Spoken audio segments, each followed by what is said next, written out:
Buongiorno, ben ritrovati, siamo in diretta, sono le 12 in punto, alle 12:30 ci sarà la conferenza stampa del presidente Luca Zaia dall'unità di crisi di Marghera per parlare ancora della campagna vaccinale a favore della popolazione che è proprio iniziata ieri in varie province del Veneto. Sono stati chiamati gli anziani under 80, la classe 1941. Si parlerà però anche dell'acquisto delle dosi di vaccino da parte della Regione. Ieri il Presidente è stato chiaro, ha detto ci sono mediatori già noti alle strutture che stanno proponendo proprio alla Regione i vaccini autorizzati da EMA, ovvero AstraZeneca, Moderna e Pfizer, e una partita, dice, delicatissima, cui sono a conoscenza le principali autorità in materia, dunque smorzando ogni polemica.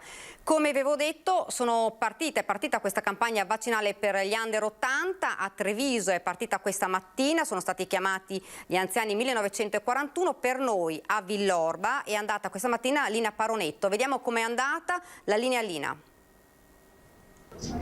Buongiorno, eccoci qui, Bocciodromo di Villorba, zona industriale. Qui sono stati chiamati questa mattina gli anziani classe 1941 per l'esordio della campagna di vaccinazione tra gli anziani della Marca, anziani che sono arrivati di buon'ora, lo vedete, struttura estremamente organizzata da parte dell'USDU e diverse postazioni, aspettano in coda qui alle mie spalle, ecco li vedete, di essere indirizzati dall'operatore a ciascuna delle postazioni, poi eseguono il vaccino, è una cosa davvero di qualche secondo, e poi vengono invitati a sedersi, li vedete dietro, per un quarto d'ora qui in presenza, in modo da monitorare la reazione a quello che è il vaccino Pfizer. Molti chiedono agli operatori proprio di sapere quale vaccino viene inoculato, sono alcuni emozionati, altri meno, comunque tutti determinati a sottoporsi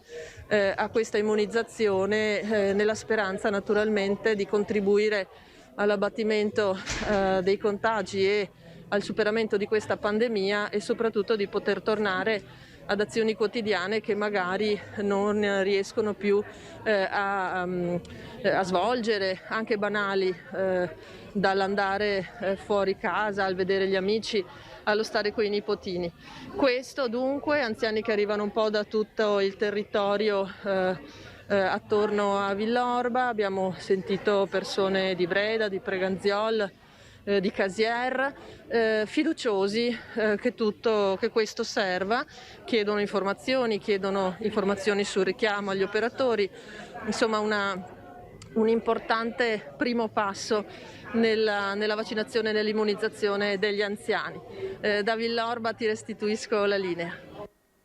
Grazie davvero, grazie a Lina Paronetto che questa mattina è andata a seguire per noi la campagna vaccinale a Treviso, come avete sentito, per la classe 1971, ma occhi puntati però 1941, occhi puntati ovviamente sullo stop allo sci, perché è una polemica che non si placa in questo momento. Noi, lo vedo già sullo schermo, abbiamo Walter De Cassano, presidente di Federalberghi Belluno, buongiorno. Buongiorno a lei, buongiorno a tutti. Fra l'altro, Presidente, oggi c'è stato anche un attacco del Ministro Garavaglia che ha detto al Governo grave danno, dice servono subito indennizi, però la risposta immediata del Ministro Speranza, che invece ha detto prima la salute. Lei mi pareva, insomma, in un articolo aveva detto non capisco cosa sia successo da venerdì a domenica. Ma infatti la cosa strana è che non si riesca a capire cosa sia successo realmente tra venerdì e domenica. Condivido la battuta del Ministro Speranza sul prima la salute, su questo non c'è alcun dubbio. Però se gli impianti potevano aprire venerdì, non riesco a capire cosa è cambiato tra venerdì sera, venerdì pomeriggio e quella domenica sera, quando alle 19:08 è uscito comunicato stampa in cui si diceva che lunedì in altre regioni o mercoledì in Veneto gli impianti non potevano aprire. Questa forse è la grande domanda. Senta, lei diceva il 50% fra l'altro era pronto alla ripartenza di una stagione che in realtà non è mai partita e può dirsi conclusa? temo di sì, ormai la stagione temo sia conclusa. Sì, effettivamente non tutti gli alberghi avrebbero riaperto per questo scampolo d'inverno, però perlomeno quelli che avevano deciso di aprire avrebbero un po', tra virgolette, tamponato il danno dell'inizio d'inverno. Chiaro, sappiamo tutti che la stagione non è mai iniziata ed è finita definitivamente domenica 12. Come qualcuno ha detto, sarebbe come aprire le spiagge il 5 di settembre. Certo, fra l'altro veramente una beffa, adesso che c'è la neve tanto voluta e richiesta, purtroppo c'è la neve e non si può andare. Sì, quest'anno abbiamo avuto la fortuna di avere tantissima neve, belle giornate, ecco, può essere sotto certi aspetti è stato questo, la presenza della neve, nel caso si fosse aperto, perlomeno gli impiantisti non avrebbero avuto spese di innevamento artificiale, perlomeno non ci sono state quelle maggiori spese da quel punto di vista.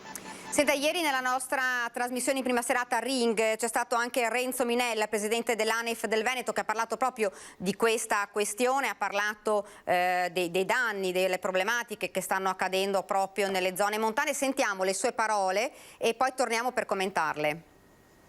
Volentieri. L'ordinanza firmata dal Presidente Zaia per la riapertura al 17 di febbraio è arrivata sabato pomeriggio, dopo una settimana di lavoro con gli uffici regionali e con l'assessore Caner e l'assessore Lanzarin per definire il protocollo che determinava il contingentamento massimo di entrate di sciatori sulle nostre piste, che era stato valutato nel 30% sulla base dei numeri storici delle ultime stagioni, e poi la data appunto di apertura. Quindi le nostre macchine, che già comunque erano in moto da inizio stagione, perché purtroppo questo tiramolla del governo ha fatto sì che il nostro comparto fosse sempre con i motori accesi e sempre pronto a partire, e questo ha provocato un aumento di costi significativi ad incassi zero. Per il fatto di parlare del Natale, dopo del 7 di gennaio, dopo il 18 gennaio, il 15 febbraio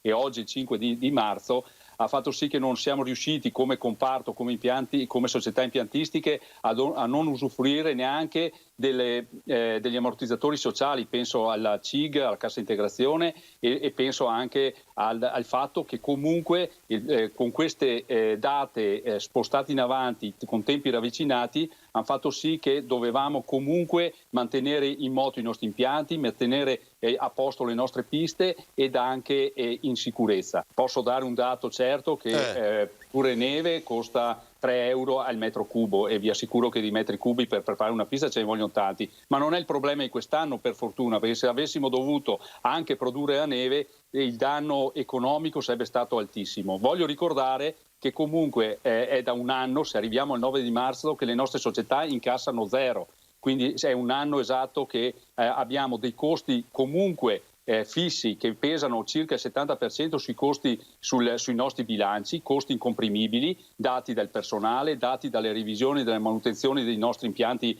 sciistici. Vi ricordo che noi impiantisti siamo considerati trasporto pubblico e quindi dobbiamo sottostare a tutte le regole volute dal MIT, dal Ministero dei Trasporti, e questi costi qua li dobbiamo affrontare anche se non portiamo a casa fatturato. Dunque, Walter De Cassan, un po' quello che diceva comunque lei prima, non avete avuto determinati costi, anzi ci sono stati, e di introiti però zero. Un albergo, specialmente d'inverno, in montagna, non lo apri mica di certo dalla sera alla mattina, devi fare rifornimenti di scorte alimentari, devi riscaldare specialmente, perché gli alberghi sono rimasti chiusi fino all'altro ieri, e di punto in bianco chi aveva aperto si era dovuto organizzare riscaldando casa con almeno 2 o 3 giorni d'anticipo, cosa che perché devi riscaldare i muri, perché non puoi aprirlo dalla sera alla mattina. Voglio aggiungere un'altra cosa di quello detto da Renzo Minella prima sulla questione del protocollo. A me sembra che ci sia stata in tutta questa fase un'avversione nei confronti del mondo dello sci, nel senso, quando la primavera scorsa fu studiato il protocollo per gli alberghi, INAIL presentò un protocollo, Federalberghi restituì il protocollo al mittente dicendo questo è irricevibile, con queste caratteristiche gli alberghi non aprono. Tempo una decina di giorni abbiamo presentato le nostre osservazioni, questo protocollo è stato approvato. Quindi non mi spiego questo astio, chiamiamolo, nei confronti del mondo dello sci, perché ci sono voluti mesi alla fin fine per approvare il protocollo per gli impianti di risalita. Presidente, io vedo anche sullo schermo, e la vorrei presentare, il sindaco di Valle di Cadore, Marianna Offer. Buongiorno. Buongiorno a voi. Buongiorno, non so se sta sentendo, insomma, situazione davvero, possiamo definire proprio drammatica per la montagna, sindaco? Ma assolutamente sì, è un po' kafkiana, nel senso che questi provvedimenti arrivano sempre con delle tempistiche molto particolari, insomma, si possono anche rispettare, ma non credo, come diceva il presidente Confalberghi, che si dia così un po' di speranza e tutti si preparino per riaprire e poi arrivino queste mazzate che per l'economia delle montagne sono veramente importanti. Ecco, De Casanzi diceva prima, tutto era pronto, un albergo, insomma, hanno acquistato ovviamente le bevande, il cibo, tutti i viveri per poter far fronte all'arrivo dei turisti, non solo, i riscaldamenti accesi probabilmente da giorni, perché come diceva lei non è possibile accenderlo il giorno prima, e tutto questo è un danno pari a quanto secondo lei?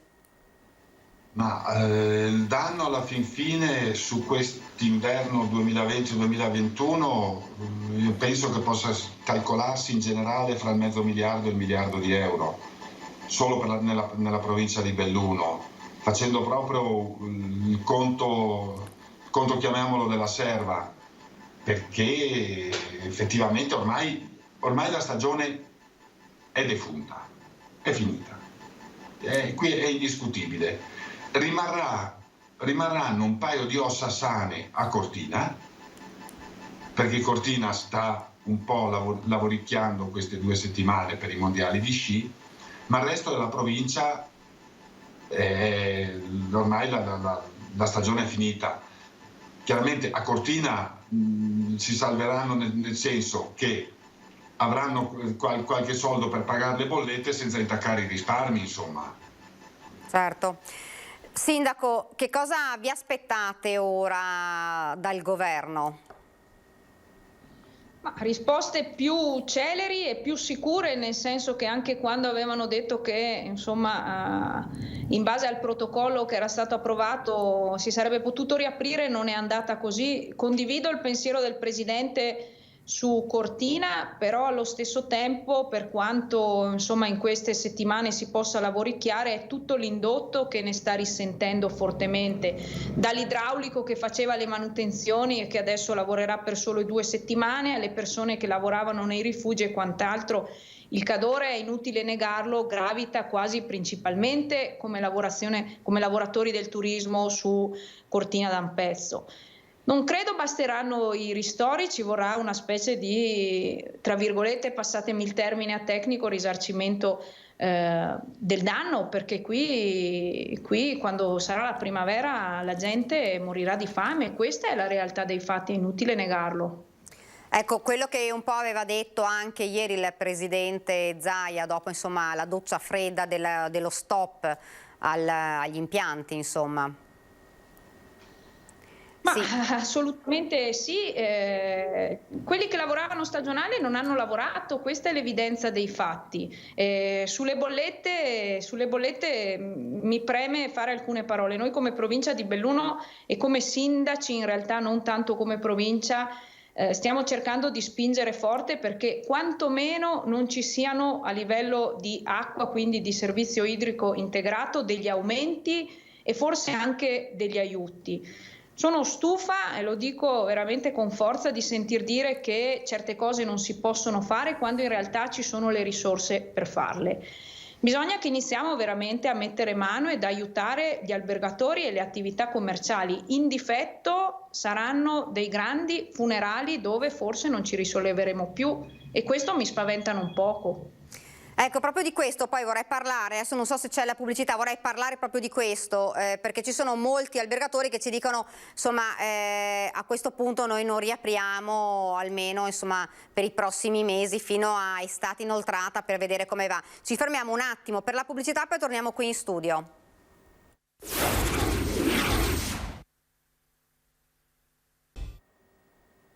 Rieccoci nuovamente in diretta, vi ricordo alle 12:30 ci sarà la conferenza stampa del presidente Zaia dall'unità di crisi di Marghera. Dunque stiamo parlando, Walter De Cassan, alberghi che ci dicono insomma a questo punto non riapriamo, chiudiamo definitivamente fino insomma a estate inoltrata. Secondo lei insomma è così? Ha sentito qualche voce, qualche albergatore? Ma ormai io credo che riaprirà dopo questa mazzata di domenica sera, che aprirà un 1-2% degli alberghi della provincia per il residuo d'inverno. Chiaro, l'estate non sarà semplice, perché con buona probabilità anche lì avremo carenza di stranieri, cosa che era già prevista e prevedibile per l'inverno. Attenzione, perché già l'inverno si poteva prevedere molto complicato, perché non avremmo avuto quella percentuale di stranieri, quel 40-50% di stranieri che normalmente hanno certe zone. Ma vorrei tornare un po' sulla questione che forse si è aperta da domenica, che forse si è capito che esiste un problema montagna in Italia. Questa protesta forse ha fatto capire che c'è una questione montagna, che passa dall'economia allo spopolamento, alla mancanza di servizi e varie cose. Tra l'altro di questo dettaglio ho fatto presente anche poco più di mezz'ora fa, che ero in videoconferenza con Federalberghi Nazionale per una riunione del Consiglio di Federalberghi Nazionale, e ho fatto presente, dico signori, ormai forse l'Italia, lo Stato si è reso conto che esiste anche la montagna, che la montagna non è solo quel parco giochi, permettetemi la battuta, di cui si immagina spesso. Sindaco, lei che cosa dice? Beh, che la montagna abbia le sue problematiche, le sue peculiarità è da sempre, però è vero che forse bisogna anche provare a cercare degli aspetti positivi in questa non polemica, in questa situazione di assoluta difficoltà economica, perché è inutile parlare di spopolamento, parlare di viabilità, parlare di turismo e parlare di aiuti quando in realtà poi non arriva niente. Il problema c'è e abbiamo bisogno di aiuti veri, concreti e certi. Concordo anch'io sul fatto che saranno pochissimi quelli che apriranno da marzo in poi, perché senza il turismo estero anche i costi sono davvero poco sostenibili per chi fa parte insomma del comparto turismo. Al governo adesso abbiamo due ministri bellunesi che io spero si facciano carico e facciano sentire forte la voce. È inutile chiedere agli alberghi e al comparto dello sci di trovare delle regole che garantiscano la salute, che naturalmente viene prima di tutto, e fatte le regole poi non vanno più bene. Abbiamo bisogno di certezze. Poi insomma, in particolare noi veneti sappiamo imboccarci le maniche, quindi lo dico proprio sinceramente, lasciateci lavorare, non chiediamo molto di più. Qualche aiuto è certo, perché abbiamo perso una stagione e mezzo, perché lo sci è mezza estate, ma sul resto lasciateci lavorare, dateci le regole, ma lasciateci lavorare. Fra l'altro, sindaco, anche la sua zona, poi come un po' tutto il Belluneso, insomma quest'anno è stato anche un anno difficile, insomma tra la neve record parliamo, non nevicate così, e poi insomma nella sua zona anche tutta la problematica che c'è dell'Alemagna, insomma non è certo facile. Sì, neve record è un po' a beffa, no? Perché quando non si può sciare arriva la neve dal cielo, e quando si può sciare bisogna farla con dei costi che lievitano. Però ci siamo arrangiati anche su quello, ci ha aiutato la regione, ci hanno aiutato i sistemi di protezione civile che funziona sempre, e noi sindaci ci siamo tirati su le maniche come siamo abituati a fare in questi momenti. Sulla viabilità, da una parte forse è bene che, tra virgolette, ci fosse stato il Covid, perché in difetto credo che saremmo andati in grossa emergenza. È bastato vedere domenica la coda che scendeva da Cortina d'Ampezzo per arrivare all'autostrada. Non so se partiranno queste varianti. Valle poi è interessato particolarmente da una parte della variante, che sarebbe la galleria che attraversa una parte del paese, ma non saranno la soluzione. Per me la viabilità è opportunità anche in tema di sanità. Con un evento sportivo di livello e di portata olimpica abbiamo bisogno anche di avere un sistema sanitario che magari ci permetta di portare un chirurgo ad operare a pieve di cadore in 20 minuti, cosa che adesso non è possibile. Quindi credo che su questo sia assolutamente necessario fare squadra, non solo a livello di Cadore e di Ampezzo, con il quale insomma lavoriamo bene in sinergia, ma proprio anche a livello di provincia di Belluno. Credo che questi eventi sportivi siano un'opportunità per noi e per la montagna che non dobbiamo e non possiamo perdere.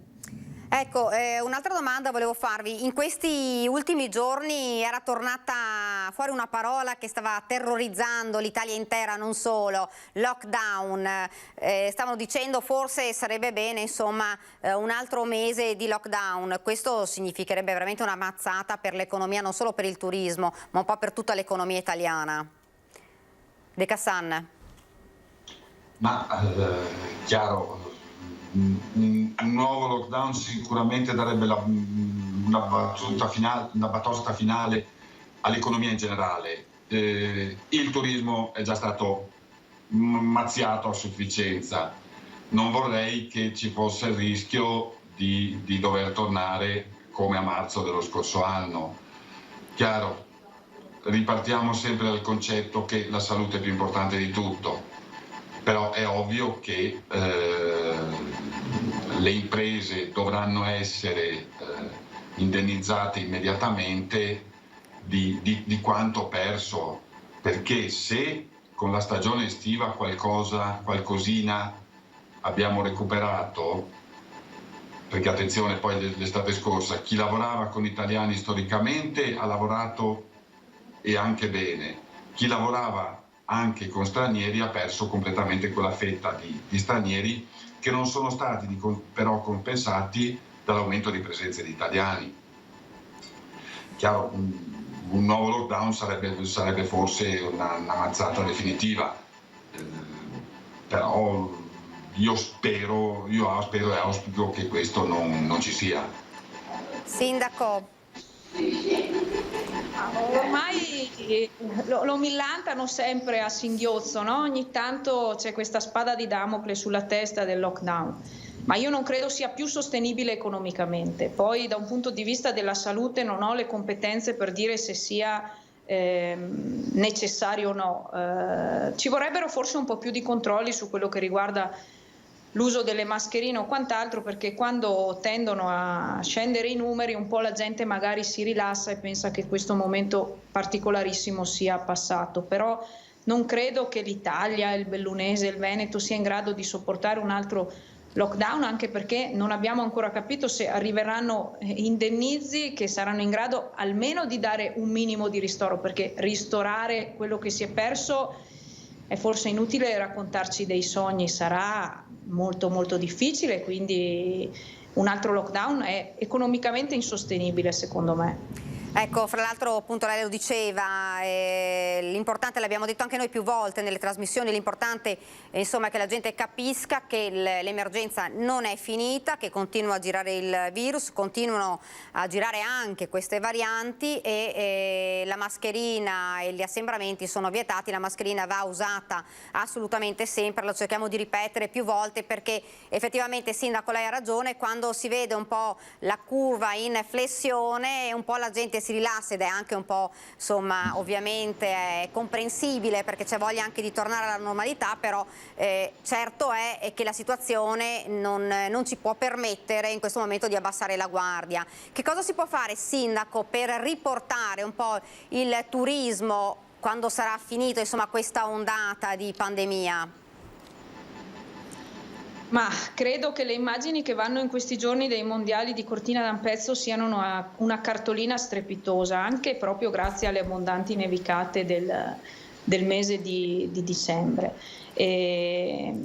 Abbiamo bisogno di avere di nuovo dei grandi flussi turistici dall'estero, secondo me, perché è inutile dirlo, quella è una percentuale importante del turismo. Dopodiché la viabilità dovrebbe assolutamente migliorare. Da Venezia dovremmo essere in grado di portare i turisti nelle nostre valli in modo più comodo e più rapido. Sul resto credo che insomma gli alberghi e gli operatori del turismo abbiano sempre lavorato bene. Chi viene in Cadore tende a ritornarci, basta vedere la fila di macchine che ogni weekend scendeva nonostante si facesse la fila il weekend precedente e anche quello successivo.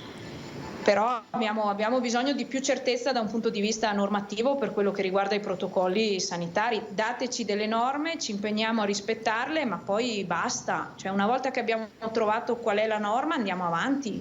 Ecco, come è stato un po' per tutto in realtà, insomma, anche per i ristoranti, gli albergatori, insomma, nelle zone turistiche, insomma, delle città, insomma, trovare delle norme e poi lasciar lavorare Walter De Cassan.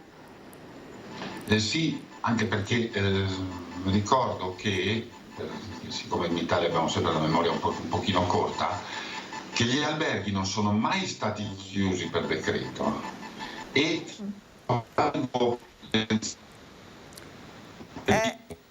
Presidente, non la sentiamo bene, c'è un problema di collegamento.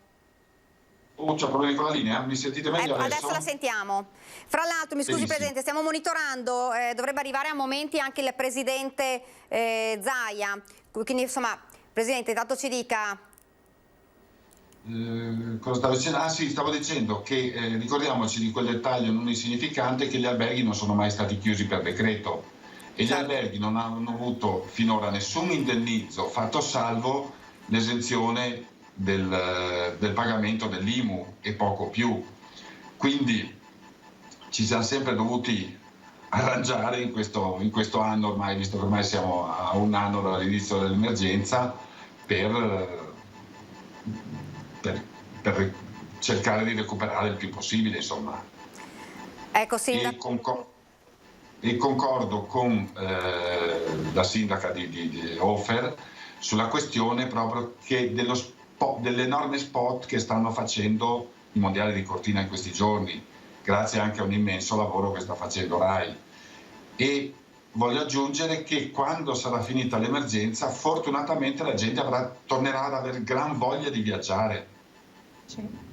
In più aggiungiamo un dettaglio, che in questi mesi chi ha sempre lavorato, e ne parlavo con la mia direttrice di banca qualche giorno fa, chi ha sempre lavorato ha risparmiato un mucchio di soldi in questo anno, perché niente pizza, niente cinema, niente ristorante, niente fine settimana fuori porta, eccetera. Mi diceva la mia direttrice di banca, ha detto, sono aumentati i risparmi in maniera elevatissima, cosa che non si vedeva da anni.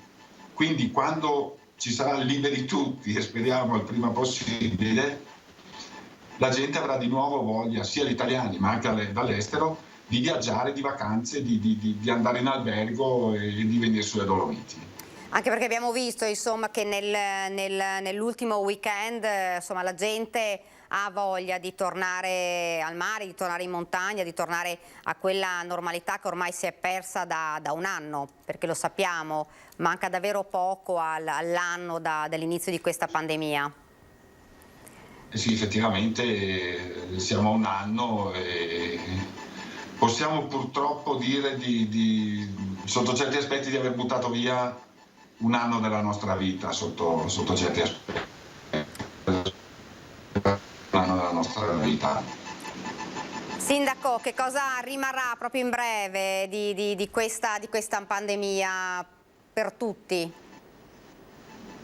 Ma io voglio provare a cercare i lati positivi, nel senso che questa mancanza adesso di libertà sarà dopo assaporata in modo diverso e magari anche con un po' di rispetto e attenzione per i nostri luoghi così belli ma allo stesso tempo fragili, quindi mi aspetto da parte delle istituzioni un pochino più di attenzione, soprattutto a livello centrale per la montagna, anche perché è inutile dimenticarselo, i numeri sono numeri e non hanno colore politico. Il comparto turistico pesa parecchio sul PIL della nostra nazione, quindi non dimentichiamocelo. E per il resto sarà bello tornare a viaggiare, perché credo davvero che a molte persone manchi, ma non i viaggi chissà che grandi, ma proprio quello di potersi spostare anche solo all'interno della nostra regione per andare al mare o per venire in montagna, ecco. Ecco, ora insomma per quanto riguarda la montagna si punta alla stagione estiva. Sì, ormai puntiamo alla stagione estiva, che come l'anno scorso temo sarà una stagione un po' più breve del solito, perché non avremo gli stranieri che iniziano già a maggio a scendere verso l'Italia. Con buona probabilità saranno ridimensionati, come è successo l'anno scorso, i grandi eventi che attraggono clientela da tutto il mondo, specialmente fra maggio e giugno. Cercheremo di resistere, di sperare anche nel bel tempo per la prossima estate, che quello non guarda. Sarebbe un paradosso se c'è la neve d'inverno, non si può andare, e poi si rischia il maltempo in estate, quindi insomma una stagione che rischia. Si spera proprio di no. No, ci mancherebbe solo quello. Sindaco, anche per voi insomma si punta per quest'estate, ormai la speranza di tutti è proprio nell'estate. Sì, assolutamente sì. Io, come dicevano gli anziani, se i giorni della merla fa freddo generalmente è bel tempo, quindi tanto caldo durante i giorni della merla non ha fatto, quindi ci aspettiamo che sia un'estate assolutamente, almeno da un punto di vista meteo, favorevole. Sul fatto che la stagione sarà ristretta, ahimè, ne sono convinta anch'io, però c'è bisogno di riprendere a lavorare, di riprendere anche dei ritmi normali all'interno delle famiglie, perché ci sono nuclei familiari dove magari sia il marito che la moglie lavoravano nel comparto del turismo e sono a casa entrambi, quindi c'è la necessità assolutamente di riprendere a lavorare. Ecco, a livello di amministrazioni voi state sostenendo queste famiglie, perché ce ne sono dappertutto, e ovviamente non solo per quanto riguarda il comparto turistico, ma anche in altre categorie che sono veramente rimasti senza lavoro e nuclei familiari in grande difficoltà. Sì, su questo bisogna essere sinceri ed ammettere che è stato il governo a trasmettere dei soldi in 2 tranche l'anno scorso, anche se in tempistica almeno l'ultima tranche un po' così difficile da spendere, ma ci siamo inventati e insomma stiamo spendendo quelli che sono i bonus alimentari. Ci piacerebbe poter aiutare di più le imprese e le attività commerciali. Io stessa avevo proposto che una parte del fondo di solidarietà che versiamo nelle casse centrali dello Stato rimanesse ai comuni per poter aiutare appunto le attività e le imprese del territorio. Noi come comune cercheremo di fare la nostra con delle piccole azioni, perché la coperta economica è sempre ristretta. Ad esempio andando a sostenere per l'annualità 2021 quelli che sono i costi del POS, che è un adempimento di legge ma che le attività commerciali si debbono pagare, a Sindaco, meno che non abbiano... Mi scusi, io vedo alle mie spalle è arrivato il Presidente Zaia. Vi ringrazio il Presidente, ringrazio anche il Sindaco. Grazie davvero. Grazie a voi. Grazie a voi, arrivederci. Volevo anche esprimere, buongiorno a tutti innanzitutto, e ne approfitto, esprimere i miei auguri a Filippo Tosato, che ho avuto modo di sentire stamattina, sta bene, voi sapete che ha avuto qualche problemino, e ringrazio anche i medici, gli infermieri e le infermiere dell'unità coronarica di Mirano per il lavoro, insomma, eccezionale che fanno ogni giorno, quindi un in bocca al lupo a Filippo e per una pronta guarigione, sperando di averlo velocemente ancora qui con noi. Grazie. Partirei con il bollettino. Sì, ovviamente l'ho sentito, sta bene, mi ha detto di salutarvi tutti oltretutto, scusate. poi l'ho sentito stamattina. Allora, bollettino, tamponi molecolari 3.905.023, tamponi rapidi, test rapidi 2.924.104. Nelle ultime 24 ore sono stati trovati con l'attività di screening 638 positivi, che su 35.030 tamponi sono esattamente l'1,82% di incidenza. 35.030 tamponi, 638 positivi, 1,82. Quindi vedete che si continua ad avere un'incidenza bassa e il vero dato è questo, non il numero assoluto dei positivi, che non vuol dire niente.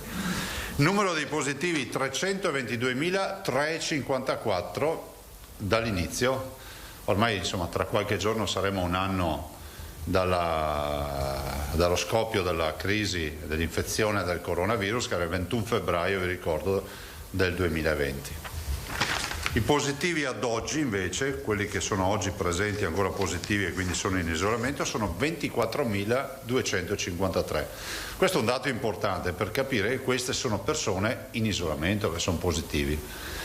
Quando noi 20 giorni fa alzavamo cartelli con 90.000, 99.000, 100.000, significava che il Veneto, grazie alla sua attività di screening con 60-70.000 tamponi al giorno, aveva in quelle giornate isolate fino a 100.000 persone che evitavano di andare in giro a contaminare qualcun altro, a contagiare qualcun altro.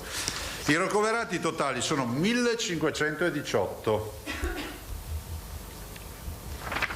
e sono così distribuiti: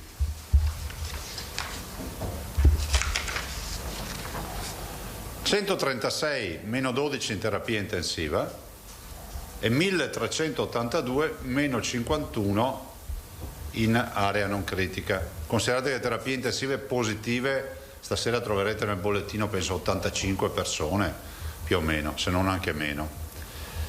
Ecco, vorrei ricordare che queste due tabelle messe assieme fanno 1.518. Siccome eravamo 3.004 siamo a 1.900 eletti in meno. Ricordate che diceva che a dicembre, non avendo fatto noi il lockdown, avremmo avuto una strage a gennaio-febbraio, tanto per restare in tema, no? Abbiamo avuto uno svuotamento di 1.900 letti su 3.400 e dal 1° di gennaio ad oggi tutti i giorni in calo.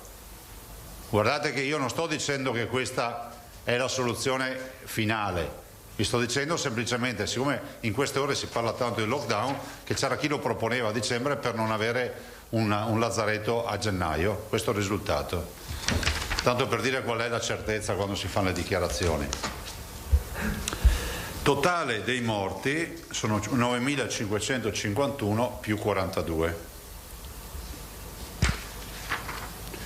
I dimessi sono 15.390. Abbiamo dimesso ieri 92 persone, sto parlando di dimessi sani. Considerate che qui sono dentro anche le cure domiciliari. Bene. Detto questo, allora guardate, abbassare la guardia decisamente no. L'unica preoccupazione che noi abbiamo è rappresentata dal fatto che questi dati estremamente positivi, che ormai si ripetono dal 1° di gennaio, quindi quanto sono? Ormai sono quasi 50 giorni, poco meno di 50 giorni, 45 giorni più o meno, fatemi fare il conto, sono un dato importante. E il virus c'è, lo vedete, un 2% dei nostri tamponi che facciamo su una popolazione comunque che ha avuto un rapporto stretto con un contagiato, con un positivo, ci danno un 2% di diffusione del contagio. Nella popolazione noi confermiamo il dato che ci dà il professor Baldo dello 0,3%. Vuol dire che se hai 1000 persone in una piazza hai 3 persone che possono essere potenzialmente positive. Il che non vuol dire che tu giochi alla roulette russa e dici beh tanto non avrò mica io la sfortuna di trovarmi uno dei 3 positivi nella piazza con 1000 persone, però se manteniamo il distanziamento, se manteniamo la mascherina e l'igiene delle mani, capite che quei 3 su 1000 non è che possono far tanti danni. Questo è fondamentale, cioè rispettare le regole. Allora chi dice sempre lockdown, lockdown, ricordo le parole del professor Remuzzi, che è un'autorità vera, che diceva che la letteratura ormai internazionale dice che se tutti rispettassero queste 3 regole, mascherina, distanziamento di almeno 1 metro e igiene delle mani, perché sono l'unico veicolo di contatto tra persona e persona, si avrebbe un effetto migliore del lockdown. Quindi noi dobbiamo mettersi d'impegno a difendere fino in fondo l'idea di questa simil libertà che oggi abbiamo, che è una libertà mascherata, definiamola così. Oggi è l'ultimo di Carnevale, cioè è rovinata anche come libertà. Non ci siamo neanche accorti che oggi è l'ultimo di Carnevale. Quindi una libertà con la maschera, con la mascherina, ne verremo fuori, non la useremo a vita la mascherina. Dopodiché magari ci sarà chi la farà come scelta di vita, dice magari io non voglio prendermi l'influenza o il raffreddore, ho capito che portandola più spesso questa mascherina, ovvio che cambierà un po' la fisionomica sociale, no? Perché ci sarà anche chi poi stile Giappone la porta a prescindere, no? Contro l'inquinamento, contro eventuali contagi. Ecco, quindi l'appello a tutti è questo, di fare estrema attenzione. Ne dobbiamo venire fuori con un lavoro di squadra. I veneti sono stati eccezionali fino ad ora e dobbiamo continuare così. Ho visto che anche l'ordinanza che ho fatto, diciamo che non è devastante, ma è quella di dire se ti bevi uno spritz, bevitelo da seduto, e se sei seduto, quando hai finito di bere, mettiti la mascherina e continua i tuoi colloqui con la mascherina. Ci ha aiutato questo fine settimana. Allora noi siamo preoccupati perché ci siamo dati come limite la 3ª settimana di febbraio barra fine febbraio per fare un bilancio, perché voi capite che abbiamo le vere aperture, le abbiamo avute dal 1° di febbraio con le scuole, le abbiamo avute con la zona gialla, e quindi capite che la misura di quanto bravi siamo stati è questa. Ovvio è che noi il bilancio lo faremo guardando da prima i ricoveri, ad ora non stanno aumentando, stanno diminuendo, avete visto anche oggi 49 ricoveri di meno. Poi se dovessero aumentare i ricoveri aumenteranno le terapie intensive a seguire nel giro di 10 giorni, e poi avremo l'inizio della mortalità. Triste da dire, ma questo è il processo al quale il Covid ci ha abituato. Siamo preoccupati, tanto è vero che stiamo accelerando sul fronte delle scuole. Voi sapete che abbiamo un progetto per osservato la dottoressa Russo, che sarà qui giovedì, la dottoressa Russo, per parlare di vaccinazioni e varianti. Siamo preoccupati perché comunque il tema delle varianti che noi abbiamo sollevato per primi in Italia, vi ricordo che il 24 dicembre, io lo dico sempre, non è una bugia perché ho ancora il messaggio, alle 23:59, infatti ho detto auguri, e poi mi ha detto abbiamo trovato la variante inglese.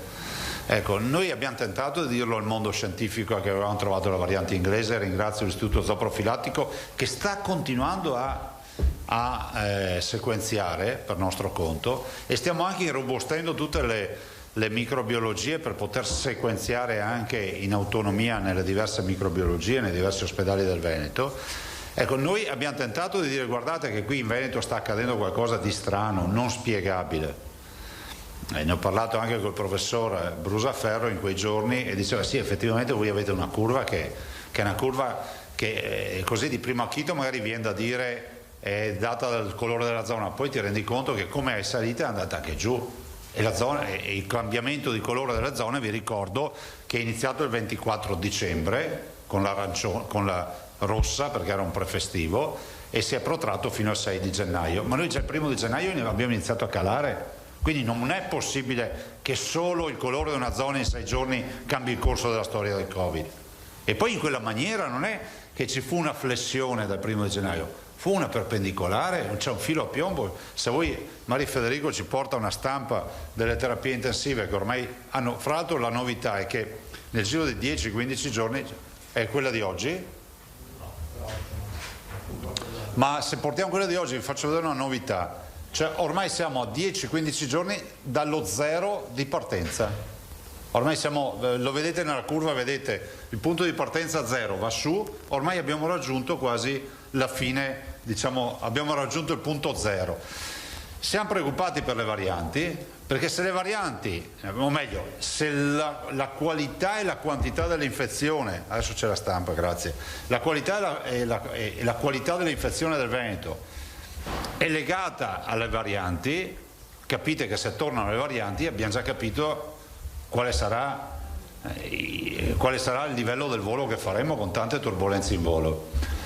Detto questo, noi adesso vogliamo entrare nelle scuole come abbiamo da progetto, fatto in tempi non sospetti, per fare dei plessi scolastici a tappeto in modo tale da misurare la circolazione del virus. Nelle medie ci siamo messi in testa di approfittare, di cominciare con il tutor, con l'autosomministrazione guidata nella terza media. Vi informo già che c'è una grossa multinazionale che ha presentato il test il fai da te a Roma per la validazione, e vi confermo che noi abbiamo presentato anche la nostra validazione. Ovviamente la multinazionale è arrivata perché logica vuole che da qui al futuro è impensabile che i cittadini non abbiano il diritto di avere in tasca un test che per un minimo di screening. Pensate che facilità avremmo se potessimo dire a tutti i cittadini: il lunedì vi fate tutti il tampone rapido, andate a ritirarvelo in farmacia, in modo tale che abbiamo un quadro di quali positività abbiamo. Qualcuno dice, qualche scienziato, no? Dice, ma poi non c'è più il controllo del contact tracing. Ma scusate, al di là del fatto che questo è un tema di etico, no? Se tu sei positivo, se sei un lazzarone, vai fuori di casa anche se te l'ha detto il premio Nobel che sei positivo, giusto? Ma comunque nella stragrande maggioranza, se non la quasi totalità dei cittadini che sanno di essere positivi, la prima roba che fanno, adesso cosa succede? Vanno dal medico, si preoccupano, cercano di capire cosa devono fare, chiedono una cura preventiva, la cura domiciliare, magari una profilassi preventiva. Quindi è impensabile io non posso accettare che qualcuno dica o abbia detto che la cura, che il fai da te si trasforma in una deregulation. No, il fai da te ci permette di fare uno screening che mai riusciremo a fare. Dopodiché non sono cose mie, non me ne intendo, però ho visto che fino ad ora quello che abbiamo detto è sempre accaduto. E non in Italia perché ci sono gli amici degli amici come qualcuno vuole far credere, ma in tutto il mondo. Vi ricordo che se andate a Bruxelles è mutuato il fai da te. Non lo pagate, oppure ve lo andate a comprare, mi sembra con 12 o 14 euro in farmacia. Andate negli Stati Uniti, esattamente ha esordito dopo una settimana che noi avevamo presentato il nostro fai da te. È così in tutto il mondo, perché è logico, no?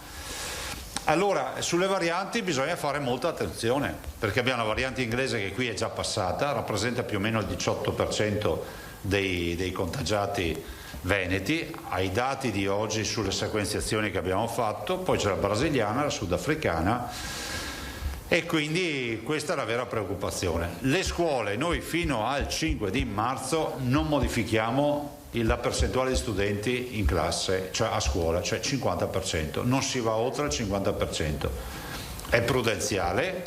Vedete che ancora una volta, lasciatemelo dire, ci siamo presi gli strali di pochi perché sembrava che avessimo l'anello al naso, fossimo dei poco di buono perché non aprivamo le scuole. Oggi vedete che l'unico argomento di discussione a livello scientifico nazionale è la scuola e la pericolosità delle varianti sui giovani. Israele, che è mediamente 3-4 mesi più avanti di noi, io seguo la storia della comunità israeliana perché è sicuramente interessante per qualità, per professionalità, per innovazione, per intelligenze artificiali. Israele si ritrova oggi ad avere 50.000 bimbi contagiati. Vi ricordo che Israele fece già la prima apertura delle scuole in estate che dovette richiudere proprio per il contagio. Vedete la curva? Eccola qui, grazie. Vedete, qui siamo allo zero, ormai ci stiamo arrivando. Capite che non è spiegabile un precipizio del genere.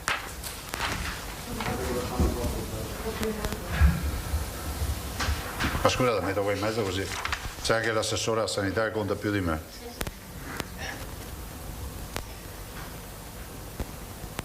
Si vede? Ah, scusate.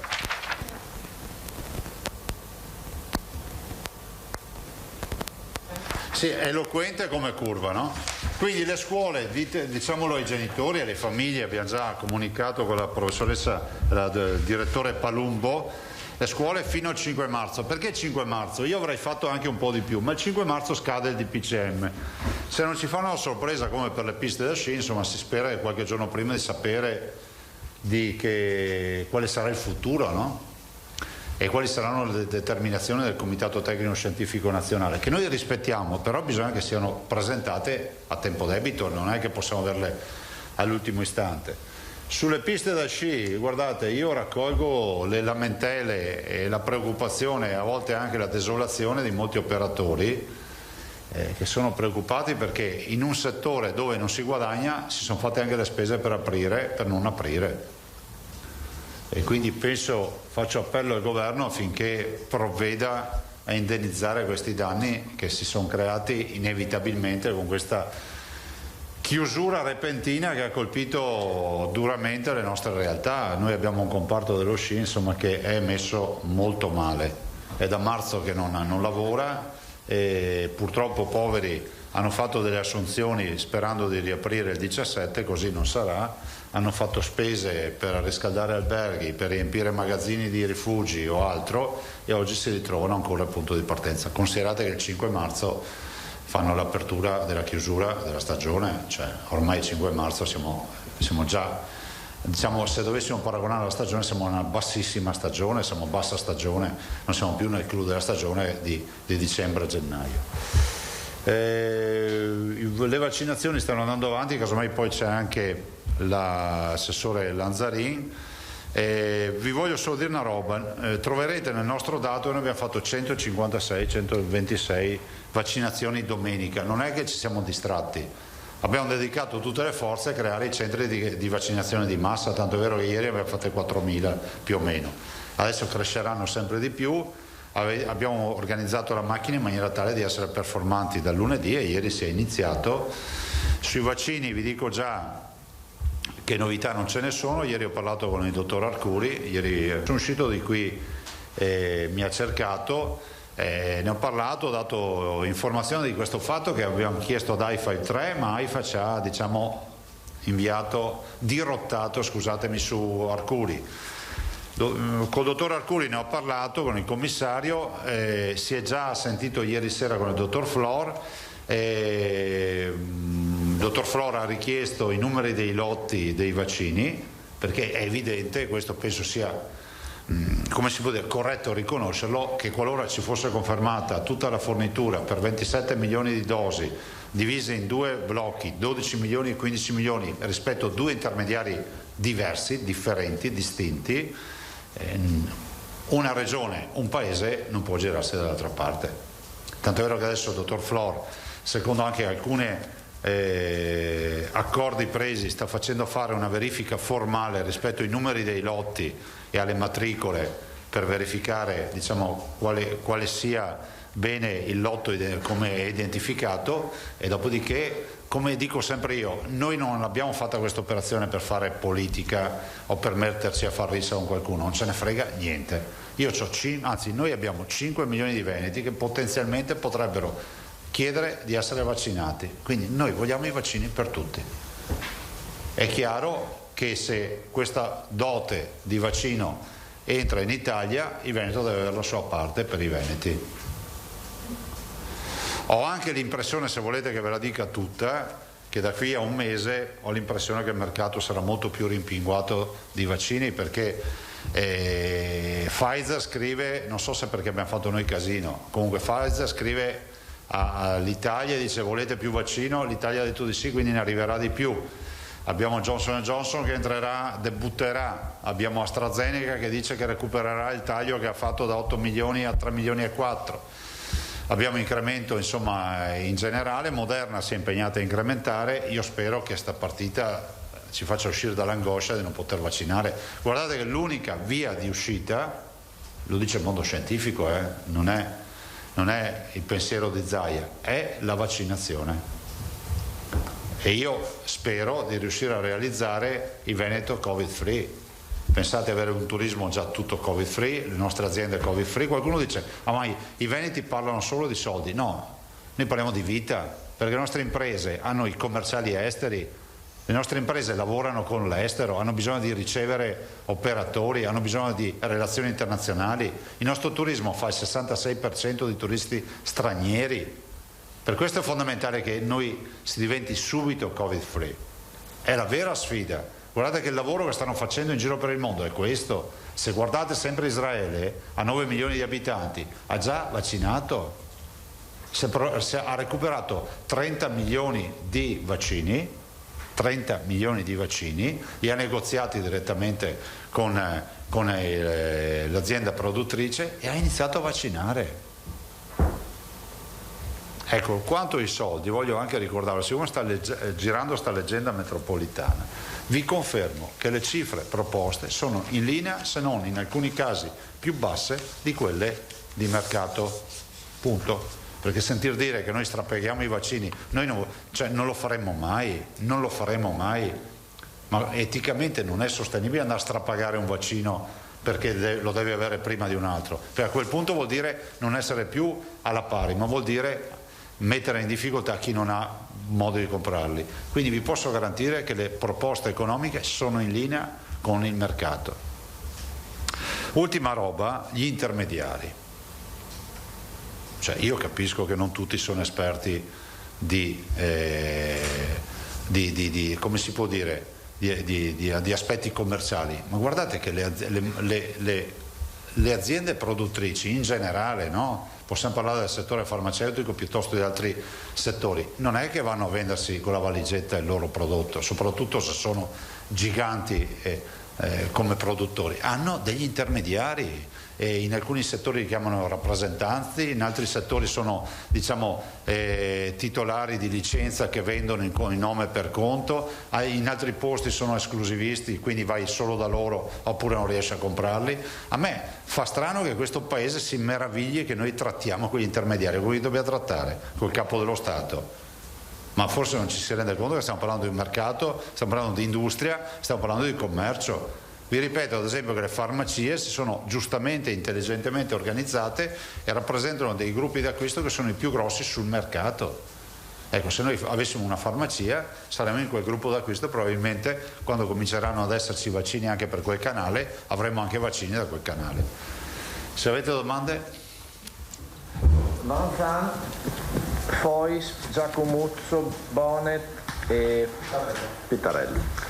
Buongiorno a tutti. Buongiorno. Presidente, lei ieri ha parlato con il dottor Arcuri. Che cosa vi siete detti e che cosa le ha detto il commissario per l'emergenza? Guarda, il commissario intanto non ha, io posso dire che è stato disponibile, ha detto guardate, vi dico subito, a noi servono dei dati dei lotti, proprio dei dati dei codici, perché comunque perché noi abbiamo chiesto che si faccia una verifica fino in fondo. Peraltro voglio anche ricordarvi che mi ricordava il dottor Flor, inciso, io non ho mai incontrato questi signori e non ho mai voluto neanche vedere i contratti, perché penso che sia una questione della struttura, non devo occuparmene io, tantomeno l'assessore, nessuno.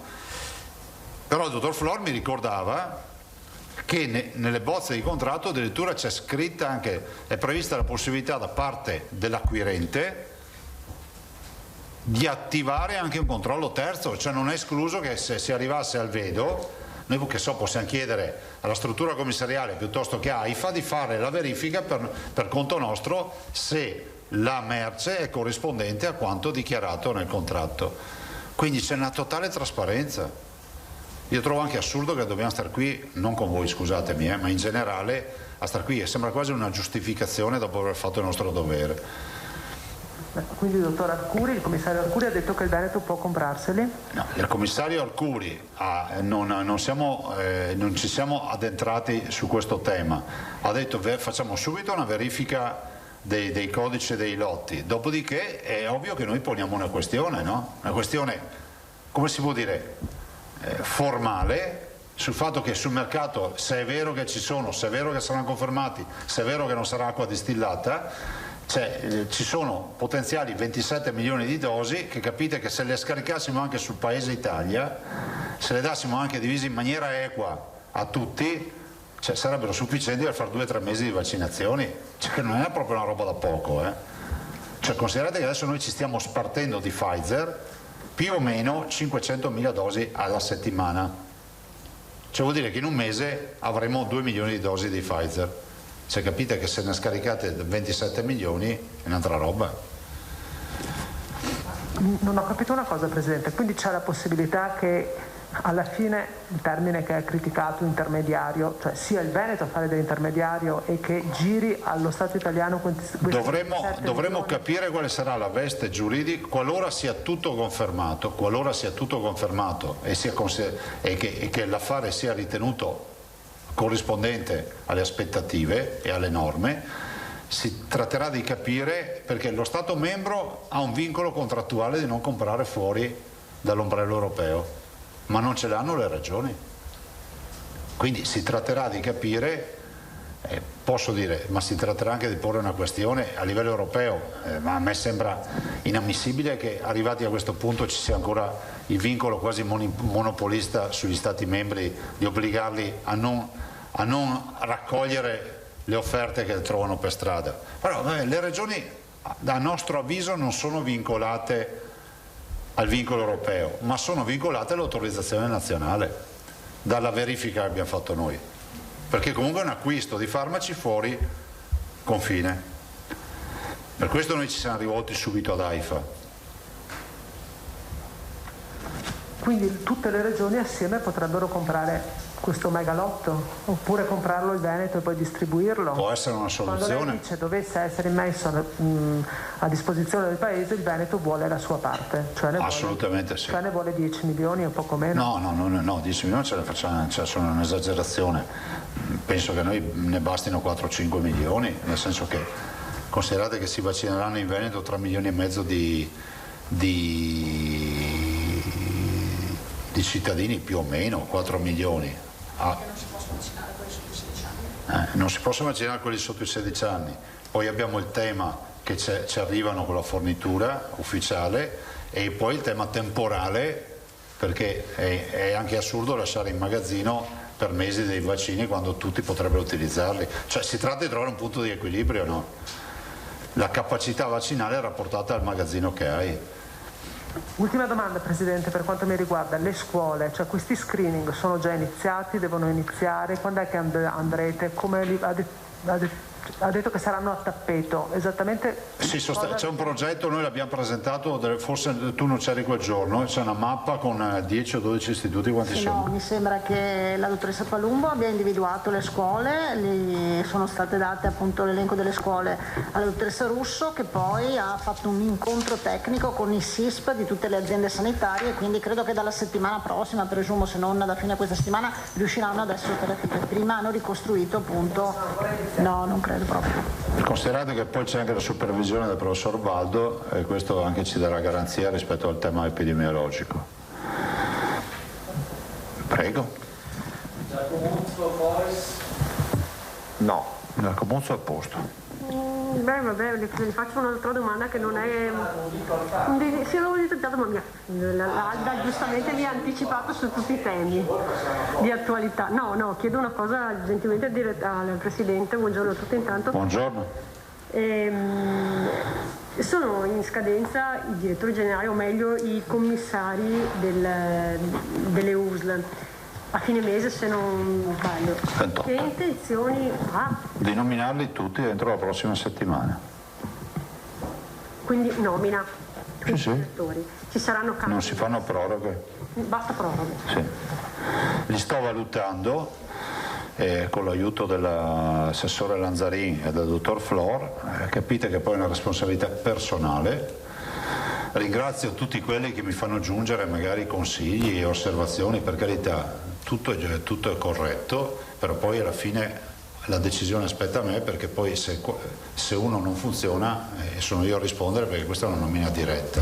Vi ricordo che è stato fatto un bando, il bando ha avuto una commissione nella quale hanno lavorato il dottor Gasparini e il professor Merigliano, che insomma è il presidente della scuola di medicina dell'Università di Padova, e un rappresentante di Agenas, che è fra l'altro la seconda volta che viene in Veneto. Hanno fatto una scrematura, nel senso che hanno valutato gli aventi titolo e li hanno divisi in base alle loro alla disponibilità perché per capirci ogni ULSS aveva un suo bando, quindi una persona poteva candidarsi in tutte le ULSS oppure sceglierne alcune. Quindi noi abbiamo per ogni ULSS i potenziali nominabili e da lì io sceglierò, insomma, 110 nomi sono stati raccolti. Saranno ovviamente, da come si è impostata, ci sarà qualche nome nuovo, qualche conferma, qualche cambio di ULSS, insomma, nell'ottica di far sempre un lavoro, una visione di squadra, ragazzi. Però al momento non è chiusa la partita. Sì, ma semplicemente perché, guardate, siamo stati veramente impegnati con questa storia del Covid sta settimana. Abbiamo iniziato ad abbozzare una lista, però voglio vedere bene il curricula, voglio valutare un po' tutte le robe. Prego. Fois, Media Nord-Est.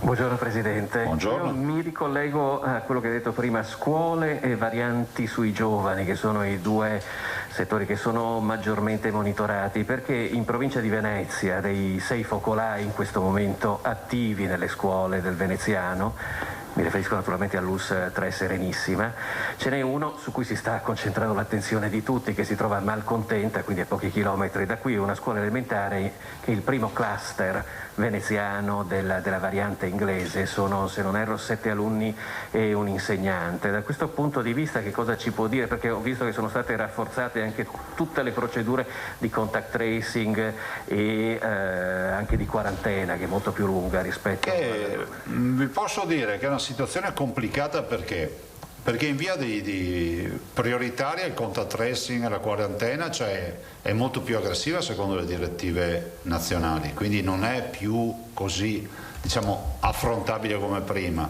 nel senso che non basta stare in aula con la mascherina, perché rispetto a questa variante si chiede una quarantena effettiva, con tutte le ricadute che poi ci sono, che è la prova provata di quello che vi abbiamo detto per settimane, ma sembrava che venissimo dalla luna, ovvero che il tema della scuola è un tema cruciale nelle aperture, e che non era vero, e non è vero che i ragazzi erano esenti da questo, che dall'altro abbiamo un essere vivente che si chiama virus, che comunque si muove con intelligenza, no?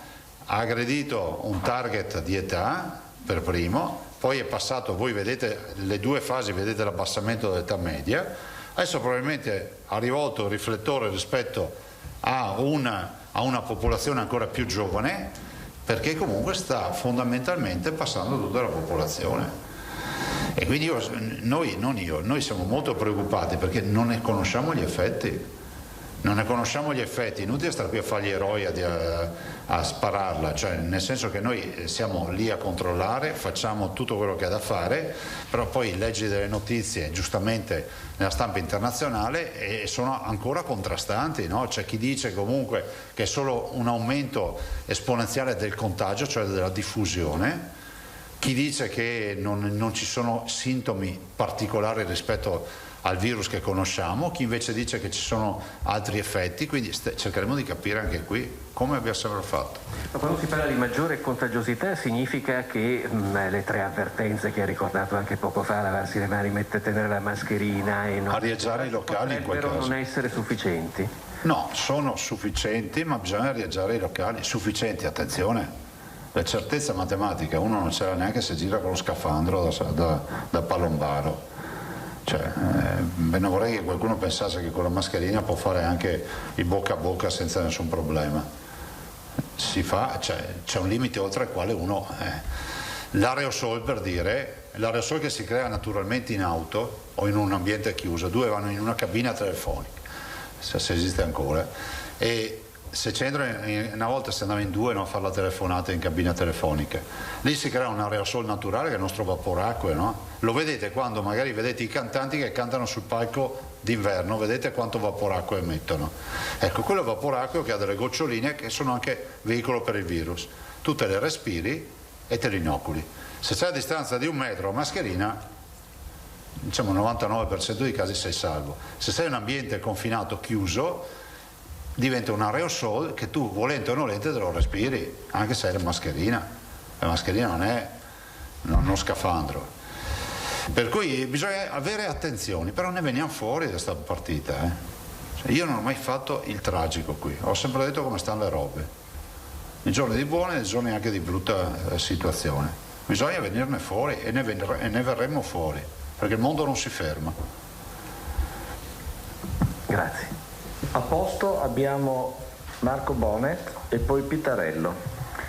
Sì, Presidente, due precisazioni Prego. Sugli argomenti che ha già toccato. Sul tema del lockdown, allora io ho capito che lei è contrario, cioè non lo ritiene comunque risolutivo questo lockdown duro di cui si parla con insistenza negli ultimi giorni. No, guarda, io voglio essere molto chiaro.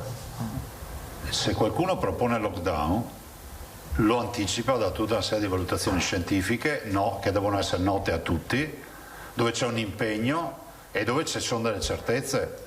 Ad oggi io sento solo parlare di lockdown così, guardate, io mi sono un attimo fermato, ho detto scusate, ma a dicembre non dicevano che bisogna fare il lockdown perché sennò sarebbe stata una carneficina a gennaio, e invece la carneficina non è arrivata. A questo punto com'è che si giustificano quelli che dicono che serviva il lockdown a dicembre per essere puliti a gennaio? Non è una colpa, però è pur vero che quando tu invochi una misura così importante, lockdown vuol dire mettere in ginocchio una comunità, devi avere delle grandi giustificazioni, perché già che il fatto che ci sia un dibattito tra addetti ai lavori già mi fa venire il dubbio, o no? Cioè già tra scienziati c'è dibattito per gli aperturisti e coloro che vorrebbero tutto chiuso. Sapete, il lockdown è come mandare un paziente in sala operatoria e c'è un'unghia incarnita. Allora c'è l'aperturista che dice senti, curiamogli gli unghie, male che vada gliela togliamo. E invece c'è quello del lockdown, che cosa dice il chirurgo del lockdown? Tagliagli la gamba da ginocchio in giù, siamo sicuri che l'unghia non gli farà più male. Cioè, è vero che abbiamo la certezza matematica che l'unghia non farà più male, ma ha perso la gamba. Chiarissimo. Quindi con il lockdown non si sbaglia mai.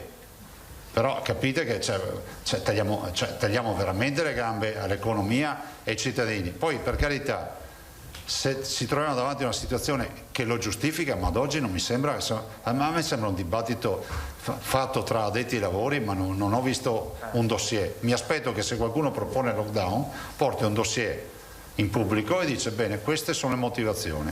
Lei ha detto, adesso mi aggancio alla seconda domanda, la situazione non mi pare che lo giustifichi. C'è questo tema del Veneto, come dire, quasi costantemente in controtendenza rispetto allo scenario nazionale, cioè adesso che in tutta Italia siamo all'allarme rosso, l'emergenza, in Veneto invece i dati sono positivi. Questo ci rende sempre un po' distonici rispetto al dibattito nazionale, anche in questo senso sul lockdown. Allora le chiedo, tornando al discorso che faceva prima sulle varianti, lei ritiene che in qualche maniera questo dazio alle varianti che adesso stanno investendo le altre regioni, noi l'abbiamo già pagato e quindi la famosa terza ondata noi l'abbiamo già vissuta e adesso possiamo... Com'è che dicono gli inglesi, I hope, no? Spero, nel senso che noi, se guardate da un punto di vista proprio di biostatistica e l'epidemiologia di quello che è accaduto in Veneto, non è giustificabile con un contagio normale. Quindi immagino che, siccome abbiamo acclarato che la presenza della variante c'era, io non sono un esperto, che sia chiaro, qualsiasi esperto potrebbe contestare quello che dico, però col cuore in mano, per valutazioni che facciamo, speriamo di aver già sufficientemente dato, anzi noi siamo sicuri di aver già dato. Dopo sai, il virus, ve lo ricordo sempre, il 21 febbraio c'eravamo noi e Codogno, Vo e Codogno. Vo alla fine non ha avuto una carneficina come l'ha avuta Codogno, ma neanche in Veneto c'è stato l'onda d'urto che ha avuto la Lombardia. Eravamo nelle stesse giornate con lo stesso virus. Quindi vai a capire quali sono i fattori, le discriminanti, sì, la metropolitana, la città, tutte queste robe, però poi a dicembre di quest'anno è arrivata a noi. E allora quelli della metropolitana, della città, non sanno più cosa dire. Allora è colpa di Zaia, perché Zaia decide se uno si ammala oppure no. Voi lo sapete che funziona così. Faccio virus e lo arriva, poi via, va via. Cioè dobbiamo essere meno ridicoli e pensare che siamo davanti a un fenomeno naturale che ha delle dinamiche spesso a noi non note. Però è quasi anticiclico il comportamento del Veneto, no? Questo è vero. Sapere poi la giustificazione reale, Marco, non te lo so dire. è impossibile. Prego. Pittarello. Buongiorno, anche due precisazioni veloci su cose già dette e in parte avete detto che ne parlerete in futuro di nuovo sul piano, quello per le scuole. 12 istituti se non sbaglio. Sì. Ecco, visto che si dice che state verificando che si sta abbassando l'età sostanzialmente, come sono distribuiti gli istituti? Sono tutti superiori, medie? Solo superiori. Solo superiori, ma anche nel caso per esempio del cluster di malcontenta con elementare e altre cose. Lì si va a fare, allora sì, buongiorno innanzitutto. Noi abbiamo preso scuole superiori perché sono quelle che noi abbiamo aperto, vi ricordo, dal 1° di febbraio, sì. Perché le altre sono sempre state aperte. Altra roba, a volte vengono delle dichiarazioni di scienziati che dicono bisogna monitorare le scuole elementari dopo l'apertura, ma neanche a sapere che sono sempre state aperte le scuole elementari. Cioè siamo a questi livelli qua. Voi tra le righe leggete alcune dichiarazioni, sono imbarazzanti. C'è di qualcuno che dice dobbiamo monitorare le scuole elementari dopo l'apertura del 1° febbraio. Sono sempre state aperte, fino alla terza media non si è mai chiusa la scuola. Quindi noi abbiamo deciso le scuole superiori, sì, quelle che fanno più massa critica, hanno molti studenti, quindi complessi con più di 1 migliaio di studenti, nel piano diciamo russo professor Baldo, e poi nelle terze medie avviare con il tutor il tema dell'autosomministrazione, perché quello lo vogliamo vedere in prospettiva, perché la scuola del prossimo anno scolastico probabilmente la si farà con i fai da te, nel senso che i ragazzi verranno formati per farsi il test che sono una volta alla settimana, e pensate che screening possiamo fare, c'è una roba eccezionale. Sì, solo un'altra cosa, sempre malcontenta. In passato ha portato a fine dicembre quella famiglia di 3 persone che era morta. È stata la prima sequenziazione, giusto? Noi l'abbiamo fatta, non è inglese. E non era inglese in quel caso? L'ho detto proprio una settimana fa, non è inglese. Perfetto. Tutti e 3 purtroppo i familiari hanno mutazioni note nel database, ma non è inglese. Prego. Alda Banza. Presidente, è appena arrivata da qualche minuto un'agenzia di stampa ANSA da Bruxelles che dà sostanzialmente 2 notizie. La prima, che Moderna ha annunciato che ci saranno ritardi nella consegna dei vaccini per febbraio e che saranno recuperate a marzo. La seconda sono indiscrezioni di stampa che sono state pubblicate in Germania, secondo le quali la Germania sarebbe in trattativa per un contratto di preacquisto per ulteriori 150 milioni di dosi con l'americana Moderna. Con Moderna l'Unione Europea ha già un accordo per comprare 160 milioni di dosi, quindi abbiamo 2 binari distinti. L'Unione Europea 160 milioni con Moderna, la Germania per conto proprio altri 150 milioni. La portavoce della Commissione Europea sul punto ha risposto all'agenzia di stampa ANSA: non commentiamo sui negoziati in corso. Allora, questa notizia, se corrispondesse al vero, smentirebbe quanto lei ci ha detto prima, e cioè che lo Stato italiano non può andare oltre la trattativa all'interno dell'ombrello europeo. Perché la Germania sì e l'Italia no? Ma io da settimane che lo dico. Nel senso che... Ma siccome hai sentito Arcuri ieri, no, nel senso che c'è ci dicono esserci un contratto con l'Unione Europea per un fornitore unico, che non si può uscire, diciamo, dall'alveo del fornitore europeo, del contratto europeo. La frase che ti dico, noi non possiamo uscire dall'ambito del contratto europeo. Tanto è vero che l'Europa, sempre col portavoce, una settimana fa fece la sera prima la dichiarazione che non si poteva comprare vaccini e il pomeriggio dopo disse no, sì, effettivamente le regioni possono farlo, purché non vadano a intaccare il contratto europeo, cioè la fornitura europea. E penso io, da un pezzo che dico che la Germania sta negoziando, perché lo si legge, lo si sente, ma io sono anche convinto, e vedrete che sarà notizia dei prossimi giorni, che ci saranno altri paesi europei che comunque si sono arrangiati. Quando vedo delle comunità che non si agitano per i vaccini come noi, mi faccio 2 domande: o ce li hanno o se li sono trovati. Sì, Presidente, ma siccome lei ha parlato con il commissario Arcuri giusto ieri e avete verificato questa richiesta, certo, del numero dei lotti, codici, eccetera. Nell'interlocuzione avete trattato questo argomento? No, il commissario mi ha confermato che c'è un vincolo per gli Stati membri di non comprare fuori dal canale europeo, però evidentemente qualche Stato membro si è già organizzato per farlo. Del resto mi sembra di capire che insomma... Poi dipende che scala di priorità un paese si dà, perché se la priorità è vaccinare i propri cittadini, allora si fa come il Veneto che come si può dire, si è dato da fare per trovare un canale alternativo. Da quante settimane ne stiamo parlando? Se la priorità è dire aspetto che mi arrivano i vaccini e uno sta fermo, tranquillo, guarda la TV la sera. Però guardate, chi scriverà queste pagine di storia tra qualche anno, immagino quante ne dirà mentre le scrive. Prego Marco. Prego. No, sulla Romania però. No, anzi mi scuso con tutti i romeni che ieri mi hanno scritto per questa gaffe sulla loro presenza. Ma è stato un lapsus, l'ho capito anch'io. No, mi sono confuso tra stati euro nel senso di moneta e Unione Europea, ma non importa, abbiamo chiarito. No, allora, le sottopongo questa altra indiscrezione di stampa perché su questo tema i vaccini ormai ne escono praticamente... Una seconda. Esatto. Allora, la leggo. Dice, l'idea di Arcuri è che gli eventuali acquisti fatti in parallelo dalle singole regioni potrebbero essere scalati dalle forniture nazionali. Per capire, se il Veneto compra 10 milioni di dosi per conto proprio, riceverà poi dallo Stato 10 milioni di dosi in meno e quei 10 milioni nazionali verrebbero redistribuiti tra le altre regioni. Secondo questo schema i governatori che dovessero comprare per conto proprio finirebbero per aiutare le altre regioni. Ma se è così è un gioco a saldo zero? No, è possibile.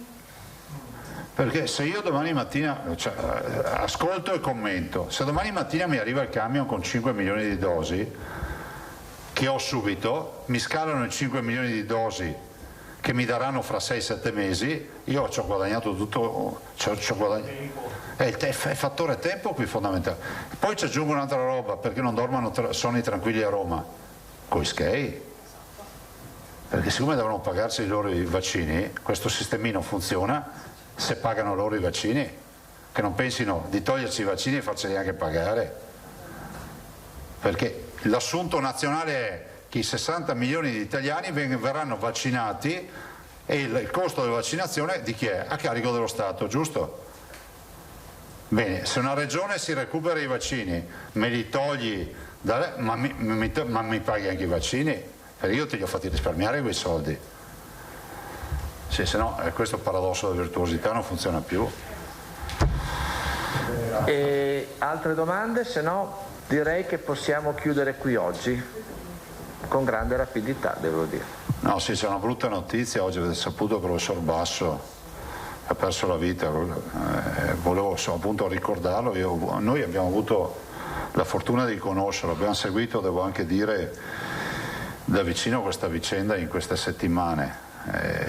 Purtroppo l'epilogo è stato tragico, se ne va un grande scienziato, l'oncoematologia pediatrica è lui, c'è poco da dire, e fra l'altro un uomo che era ancora, diciamo, con piena energia, seguiva, se lo si incrociava col camice, insomma io ho un ottimo ricordo del professore, e è una grave perdita per la nostra comunità. È notizia di stamattina, fra l'altro. Grazie. Buongiorno. Arrivederci, grazie. Dunque è terminata, l'avete vista, la conferenza stampa del presidente Zaia, è partito come di consueto con il bollettino regionale dei contagiati, sono 638 le persone positive in più nelle ultime 24 ore con 35.030 tamponi, il che vuol dire l'1,82% di incidenza, un'incidenza, ha detto il presidente, molto bassa. Dall'inizio della pandemia sono sono 322.354 le persone risultate positive. Poi ha ricordato che il 21 di febbraio sarà un anno dall'inizio di questa pandemia, con il primo contagio, lo ricorderete, a Vo nel Padovano. I positivi ad oggi sono 24.253, parliamo delle persone che si trovano in isolamento e le persone ricoverate, invece sono 1.382, quindi scendono ancora i ricoveri, sono 1.382 in area non critica, 136 in terapia intensiva, quindi meno 12. In totale le persone ricoverate sono 1.518, 9.551 invece i morti, più 42 nelle ultime 24 ore, mentre sono 15.390 le persone dimesse e solo ieri ci sono state 92 le persone dimesse. Ha ricordato che bisogna rispettare le regole, l'abbiamo detto più volte anche noi nel corso delle nostre dirette, non bisogna mai abbassare la guardia, proprio perché in circolo adesso ci sono anche le varianti. Poi il Presidente ha detto a fine febbraio si farà un po' il sunto di quello che abbiamo fatto, se siamo stati bravi o meno, insomma, per capire i contagi e questa curva che l'abbiamo detto più volte è una curva che è andata l'ha ricordato oggi il Presidente Zaia, una curva che si è abbassata in maniera repentina e netta, e vi faccio vedere la curva che oggi lui ha presentato, la vedete se la regia riesce a mandarla in onda, una curva, e dice stiamo arrivando quasi di nuovo a quota zero. Dice, e su questa curva ovviamente si stanno facendo degli studi perché è aumentata in maniera veloce ed ha avuto una ricaduta, proprio una caduta verticale in maniera repentina. Queste dunque le notizie. Poi ha parlato delle varianti, ricordiamo ci sono la variante inglese che di cui dice il 18% dei contagiati in Veneto, c'è quella brasiliana e quella sudafricana. Si stanno ovviamente continuando a fare gli studi, sono state anche sono aumentate, insomma, incentivate gli studi nelle microbiologie per sequenziare questo virus.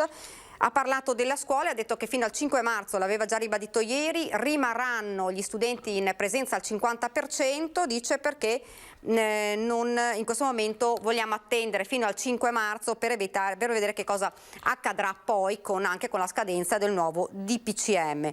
Dunque queste le notizie principali. Poi ovviamente ha parlato dei vaccini, dell'acquisto dei vaccini da parte della Regione, di cui ne abbiamo anche parlato, e della continuazione della campagna vaccinale. Ricordiamo che sono iniziati ieri ed oggi le vaccinazioni per la classe 1941. Queste dunque le notizie, e adesso vi lascio per un attimo di pubblicità ed il meteo.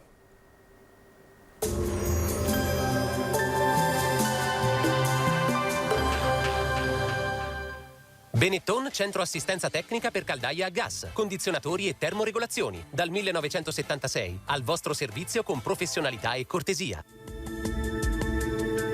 Bentrovati al meteo. Anticiclone in rinforzo dopo un inizio di settimana molto freddo con temperature ben inferiori alle medie del periodo. Il clima rimarrà asciutto, ma le temperature saranno in lieve ripresa. Vediamo il dettaglio di martedì 16 febbraio. Sul Veneto tempo ancora stabile, ampio soleggiamento su tutti i settori della nostra regione. Il cielo sarà da sereno o al massimo poco nuvoloso. Nel corso della giornata saranno possibili soltanto degli addensamenti, ma senza ulteriori conseguenze. Temperature, come detto, in generale aumento, minime ancora sotto zero, valori massimi invece tra i 5 e i 10 gradi all'incirca. Ci spostiamo ora sul Friuli Venezia Giulia, dove il contesto sarà simile, con tanto sole ovunque, salvo per locali annuvolamenti, specie sui settori montuosi. Temperature minime tra -2 e 1 grado, massime invece sui 5-7 gradi.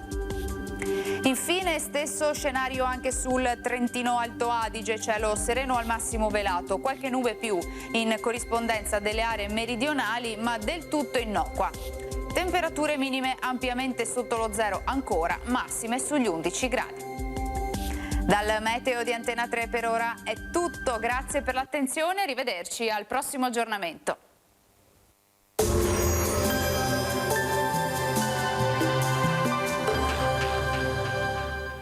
Benetton Centro Assistenza Tecnica per caldaia a gas, condizionatori e termoregolazioni. Dal 1976 al vostro servizio con professionalità e cortesia.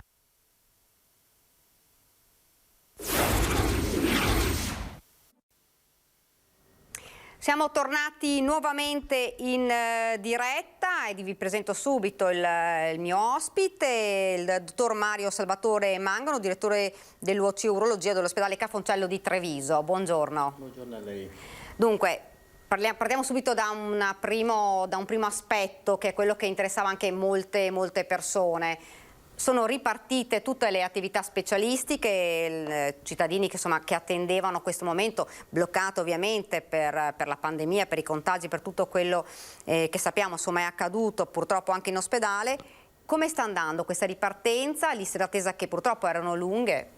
Beh, sicuramente per noi è stato un periodo a dir poco disagevole che si è ripercorso sicuramente su tutta la popolazione. Abbiamo cercato nel periodo di maggiore criticità, quindi quando eravamo in piena pandemia, ad assicurare tutto ciò che era la patologia di tipo oncologico, per cui tutti i pazienti sono stati sottoposti nella necessità della cura oncologica ai vari interventi chirurgici. Per cui da un punto di vista oncologico abbiamo cercato in tutti questi mesi, a dir poco in tutto questo anno, una assistenza sanitaria da un punto di vista oncologico praticamente pari a una attività normale.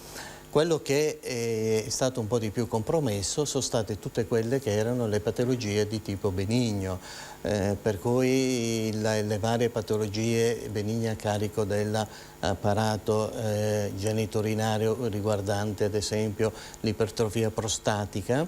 Ecco, quello è stato per noi un'attività che è stata sacrificata, come sono state sacrificate in certo qual modo tutta l'attività ambulatoriale di tipo riguardante le prestazioni ambulatoriali, quindi mi riferisco alle visite dove noi abbiamo garantito in tutto questo anno tutte le visite urgenti naturalmente e tutte le visite con priorità B che è inteso come un arco di tempo di 10 giorni. Tutto ciò che era un controllo, tutto ciò che era procrastinabile per diversi mesi, ecco, quello è stata un'attività che purtroppo abbiamo dovuto in certo qual modo mettere da parte. Invece per fortuna adesso dal 1° febbraio, anche riguardando a questo aspetto, siamo partiti, stiamo recuperando, diciamo che stiamo recuperando su ogni fronte, sia da un punto di vista delle prestazioni di visita ambulatoriale, sia per quanto riguarda le indagini strumentali ambulatoriali, ad esempio gli studi urodinamici che riguarda un argomento molto sentito da parte del sesso femminile per quanto riguarda l'incontinenza urinaria. Dove non ce la facciamo l'amministrazione viene incontro alle varie attività dando anche delle prestazioni da fare fuori dal servizio di lavoro, dall'orario di lavoro, in modo tale che a 360 gradi stiamo cercando di recuperare tutto ciò che abbiamo obbligatoriamente dovuto lasciare alle spalle. Ecco, fra l'altro i telespettatori, ricordo che c'è il numero in sovraimpressione se vogliono chiamare e fare delle domande al dottor Mangano. Quando parliamo di urologia, di che cosa parliamo? Beh, l'urologia noi la possiamo definire come quella specialità della medicina che è volta alla diagnosi ed al trattamento dell'apparato urinario, sia maschile che femminile, e al sistema riproduttore del sesso maschile. La funzione principale è quella dell'apparato urinario, è quella di purificare il sangue. Infatti noi sappiamo che a livello dei due organi principali dell'apparato urinario, che sono i reni, viene filtrato una notevole quantità di sangue al minuto il parenchyma renale fa sì che il sangue venga depurato da tutte le sostanze di rifiuto metaboliche, in particolarmente le sostanze azotate, con la produzione dell'urina. Urina che poi viene emessa progressivamente verso la vescica attraverso altri 2 organi che si chiamano ureteri, dalla vescica va all'esterno mediante un altro organo tubulare che è l'uretra. Naturalmente non solo questa è la funzione della del sistema urinario, quindi dei reni in particolar modo, ma quello di contribuire all'equilibrio dell'acidità del sangue e al sistema della ipertensione arteriosa mediante la produzione di ormoni. Mentre per quanto riguarda il sistema riproduttore intanto stiamo maschile, vedendo delle slide pian piano. Sì, un po' più avanti, sarebbe la prima dove c'è l'aspetto anatomico.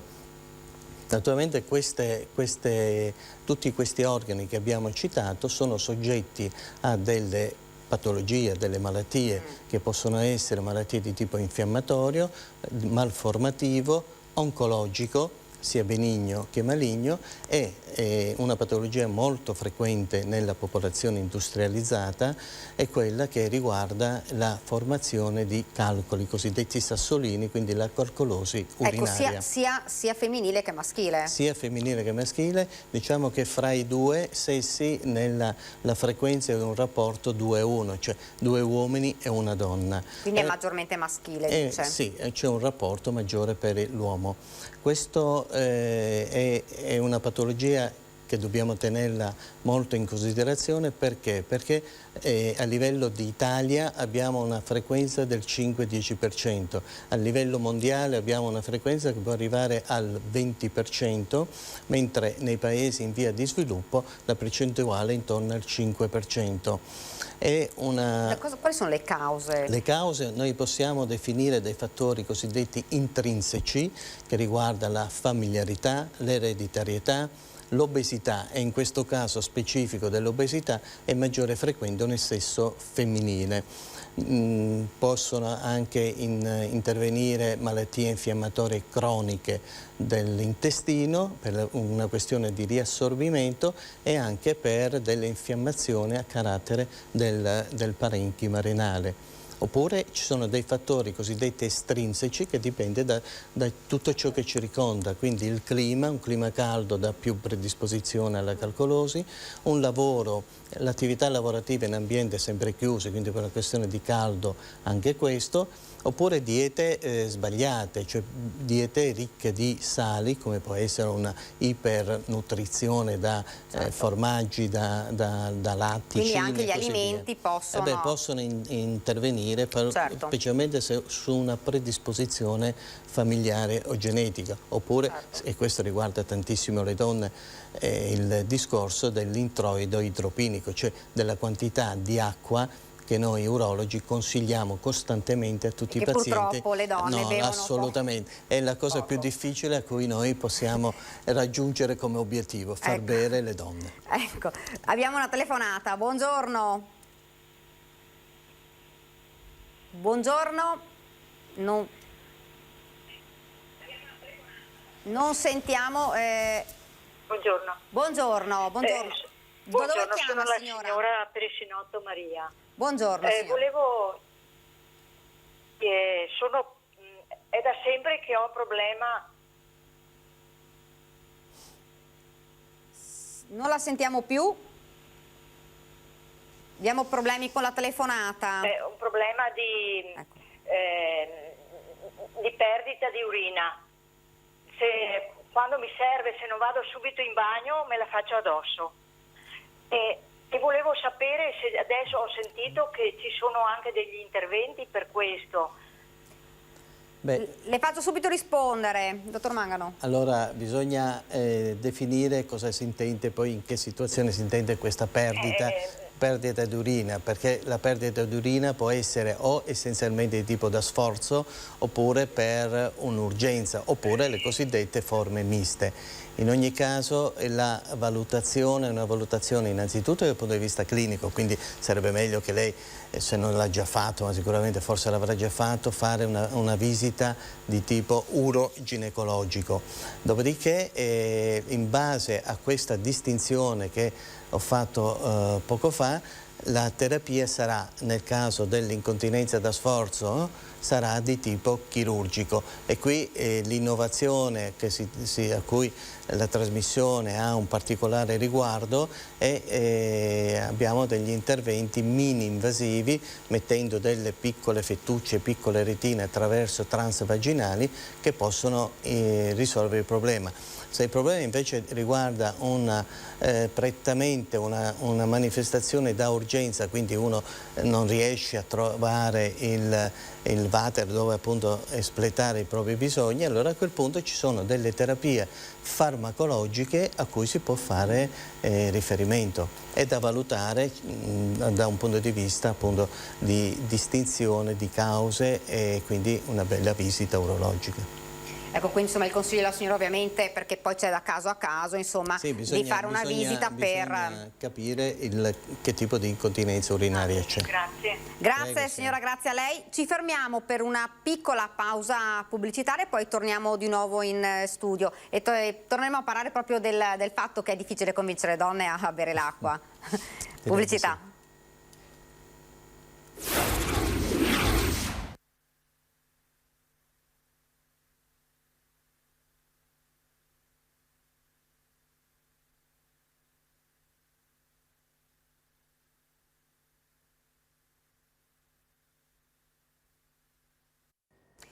Rieccoci nuovamente in studio. Dunque stiamo parlando con il dottor Mangano, che è direttore dell'urologia dell'ospedale Cafoncello, di una delle patologie che è più frequente sia nelle donne che nell'uomo, un po' più nell'uomo, però lei diceva l'importanza di bere, che sembra una cosa banale, ma in realtà purtroppo le donne soprattutto bevono poco. Sì, in effetti è già risaputo che il meccanismo alla base della fisiopatologia della formazione di questi calcoli cosiddetti sassolini a carico della via urinaria, che è dato da una sovrasaturazione delle urine, cioè allorquando si ha un rapporto fra soluto e solvente a vantaggio del soluto, ecco che la concentrazione dell'acqua diventa più densa, motivo per cui i vari sali che compongono in questi casi l'urina precipitano formando un piccolo nucleo, e da questo nucleo c'è una ulteriore progressiva aggregazione di sali che porta alla formazione dei cosiddetti calcoli. No, mi dica pure, calcoli che possono avere una manifestazione clinica in maniera così cruenta, diciamo. In che senso? Nel senso che inaspettatamente può arrivare la cosiddetta colica renale. La colica renale è un dolore esacerbante, spastico, che può durare diversi minuti, dove il paziente è altamente sofferente. E ha qui un ulteriore riferimento alla donna, nel senso che la donna che è soggetta a questo tipo di colica e quindi di dolore riferisce costantemente e sempre nei nostri ambulatori che preferisce fare 10 parti rispetto a un episodio di colica renale. Questa è la violenza, insomma, del dolore. Sì, questo per dimostrare la violenza del dolore, che è un dolore crampiforme, spastico, gravetivo, cioè, più aggettivi si possono mettere in senso peggiorativo e più fa al nostro caso. C'è un'altra telefonata, buongiorno. Buongiorno. Buongiorno, da dove chiama? Da Cardoluni Macerata. Buongiorno, dica pure. Io sono in attesa di più 1 anno e mezzo per operarmi la prostata. Io di 1 anno e mezzo sono in attesa per operarmi la prostata. Sì. Okay. Ho problemi della prostata perché vado sempre a urinare ai camini. Grazie. Allora la risposta è in certo qual modo era nelle righe della considerazione che abbiamo fatto all'inizio. Tutto ciò che è patologia prostatica tumorale in questo anno di pandemia, con le restrizioni che abbiamo avuto, siamo riusciti a portare a termine ogni tipo di programmazione. Chi è stato trascurato e da adesso abbiamo ripreso in maniera incessante l'attività operatoria, sono le forme come il suo di ipertrofia prostatica benigna.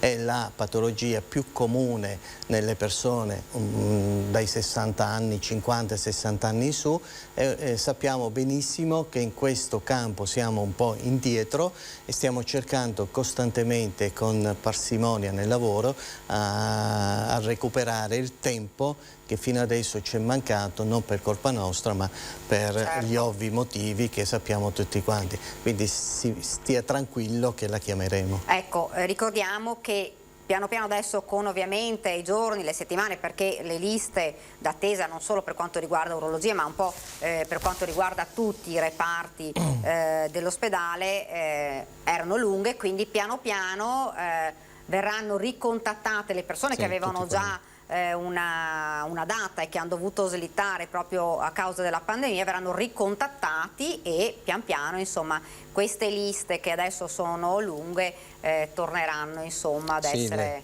Le schede di programmazione sono tutte lì sul tavolo, pronte per essere di nuovo rimesse in programma e ripeto, cercando di farlo nei tempi più brevi possibili. Ecco, e parlavamo invece prima di questi calcoli areni. Cosa si può fare, cosa si fa in caso di calcoli areni? Allora, sicuramente il trattamento può essere inizialmente può essere un trattamento cosiddetto conservativo. Di parlare, di fare la domanda. Scusi. Può essere un trattamento cosiddetto conservativo, questo perché calcoli dal diametro da 2 a 5 mm hanno la possibilità di essere espulsi nel 90% dei casi in un arco di tempo che può andare da 2 a 14 giorni. Naturalmente una terapia di tipo espulsivo che consiste nell'assunzione appunto di terapia idropinica, cioè di acqua associata eventualmente a diuretici, nonché a disinfettanti. Nel momento in cui invece c'è l'indicazione a dover procedere nell'intervento, e questo è dovuto quando c'è praticamente noi diciamo una dilatazione, cioè il calcolo nel suo tragitto che abbiamo visto prima a un certo punto si blocca da una dilatazione, quindi una sofferenza del rene, e qui è la dimostrazione di quello che sta succedendo nell'arco di 10 anni nell'evoluzione biotecnologica che la scienza, la medicina ci dà a disposizione. Noi siamo passati a epoche di 40, anche 30 anni fa, dove per togliere un calcolo renale o ureterale si faceva un intervento chirurgico importantissimo con incisioni cutanee anche di 30-40 cm, mettendo a rischio il paziente per le ulteriori ed eventuali complicanze. Invece oggi sicuramente il primo avvento è stato quello noi la definiamo shockwave, SWL, cioè il trattamento dall'esterno con onde d'urto per frammentare il calcolo e permettere un'eliminazione spontanea. Adesso, secondo i dati dell'Associazione Europea, linee guida dell'Associazione Europea, il 60% di questi trattamenti, mi dispiace che non si vede il filmato, ma c'è la cosiddetta chirurgia intrarenale, cioè qui non si fa nulla dall'esterno ma si utilizzano tutte le vie naturali dell'organismo, nel senso che si va attraverso l'uretra, si arriva in vescica, si incannula l'uretere e si va su in alto fino alle strutture renali.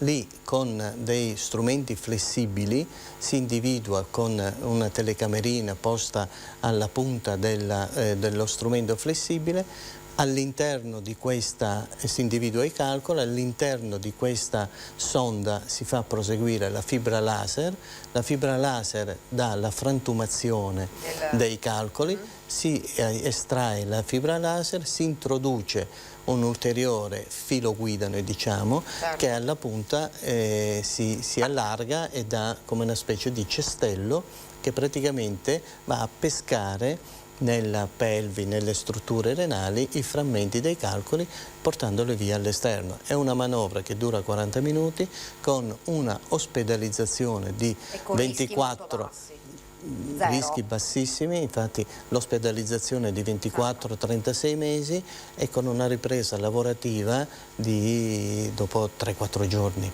Praticamente quasi immediata. Ecco. C'è un'altra telefonata, buongiorno. Sì, buongiorno, sono una signora di 63 anni. Buongiorno. E volevo fare una domanda al professore. Sì. Io soffro di rinite allergica, asma bronchiale, quindi sono sempre soggetta a forti starnuti e tosse molto stizzosa. Questo mi ha portato ad avere un problema di perdite di urine. Cioè io praticamente quando devo andare in bagno non ci arrivo se mi devo bloccare, incrociare le gambe per trattenerla perché altrimenti non arrivo in bagno. E sono un paio d'anni che soffro di questa cosa, volevo approfondire con il professore e sentire cosa mi consiglia, cosa mi dice di fare, se è un problema magari di prolasso della vescica portata a questa tosse stizzosa, questi starnuti stizzosi da parecchi anni o se è altro, insomma. Grazie mille. Grazie a lei. Allora signora, sicuramente bisogna partire da una valutazione uroginecologica, quindi non so se lei l'ha fatta, ma eventualmente consiglio appunto di fare questo tipo di valutazione perché i tipi di incontinenza urinaria possono essere di varie forme, abbiamo detto prima da sforzo, da urgenza oppure mista, e in base al tipo di incontinenza noi possiamo dare la terapia più opportuna, che va da una terapia farmacologica, quindi con una compressa di un determinato tipo di farmaco risolvere il problema, fino a un intervento chirurgico che sicuramente con l'evoluzione che abbiamo e che stiamo avendo, specialmente appunto nel campo urologico, sono tutte o la maggior parte di tipo mini-invasivo e quindi con un minimo piccolo intervento poter risolvere tutti i problemi che l'affliggono da 2 anni e quello che è. Però si parte dal presupposto innanzitutto di una visita urologica.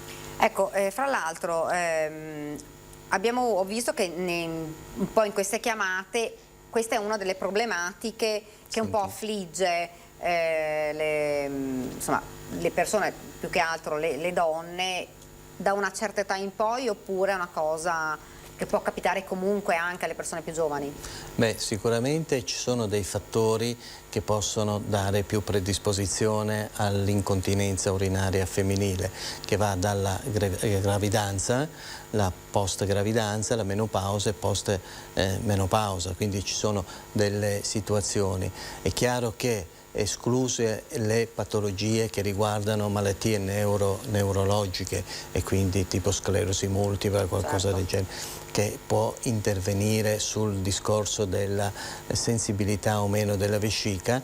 Diciamo che la patologia prettamente da incontinenza è una patologia che come l'uomo comincia dai 50 anni, ecco, per una questione così di ormonale, rendendo il piano perineale, cioè di appoggio della vescica dei muscoli, ecco, naturalmente dai 50 anni su la percentuale aumenta decisamente. Poi dipende dall'aspetto somatico della paziente. È chiaro che una più o meno robusta può avere maggiore o minore predisposizione. Ecco, c'è un'altra telefonata, facciamo fare la domanda, poi dopo la pubblicità la risposta. Buongiorno. Sì, buongiorno. Io sono una signora di 57 anni. Sì, dica pure. Allora, io ho 57 anni e ho già fatto 3 interventi, come diceva prima il professore, di calcoli renali, perché ne ho avuti parecchi sui 323 cm. Adesso le ultime ecografie, che però appunto non mi sono appuntamento per al momento, mi dicono che ne ho parecchi sui 5 mm. Una domanda sola. Non sentiamo la signora, non so perché non riusciamo a sentirla più. Aspetti, perché mi tolgo, mi metto un punto. Mi sente? Mi sente adesso? Adesso la sentiamo bene. Ecco, io volevo sapere se, non so se avete sentito tutto il discorso. Sì, abbiamo sentito un po'. Sì.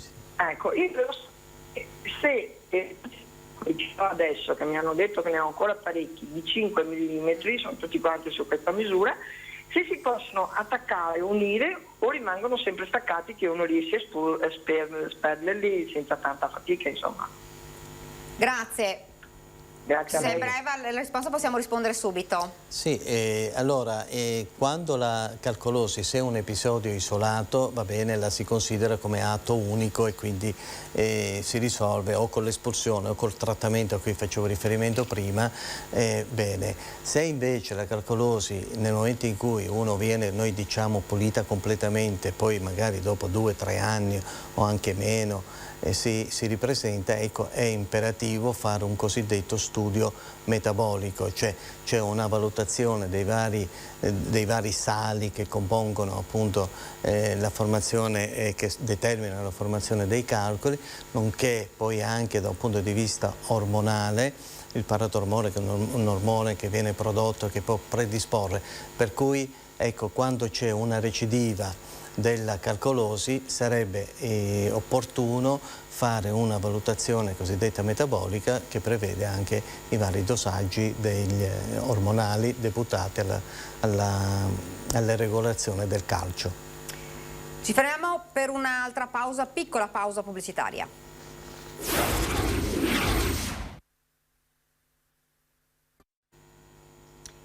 Rieccoci dunque nuovamente in studio. Parlavamo di patologie che colpiscono più gli uomini che le donne, però le chiamate abbiamo visto sono più delle donne. Qual è la patologia più frequente e più grave invece per quanto riguarda gli uomini? Beh, più frequente, bisogna fare un distinguo fra più frequente e più grave.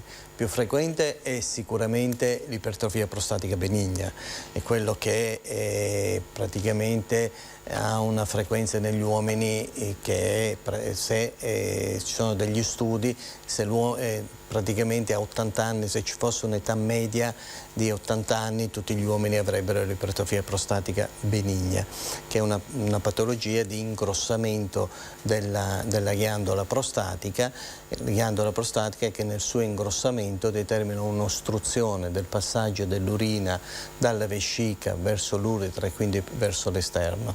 Il paziente ha tanti disturbi, nel senso che ha sia disturbi di tipo di svuotamento ostruttivo, nel senso di riferisce di non avere più forza nel getto urinario, non ha praticamente uno svuotamento completo, e invece poi può avere disturbi cosiddetti irritativi, avere un'urgenza a urinare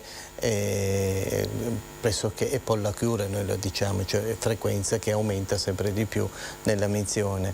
E le terapie più adatte in questo? Le terapie, ecco, qui è un altro scenario che si è aperto grazie alle nuove tecnologie. Anche qui si faceva solo e esclusivamente una terapia chirurgica che era aggravata da altissime complicanze, con una ospedalizzazione anche di 30-40 giorni, fino poi ad arrivare nell'arco degli ultimi 30 anni alla classica, e tutti credo è un acronimo che in tantissimi conoscono, la TURP, cioè una resezione endoscopica della prostata, dove si usa l'energia elettrica monopolare o bipolare.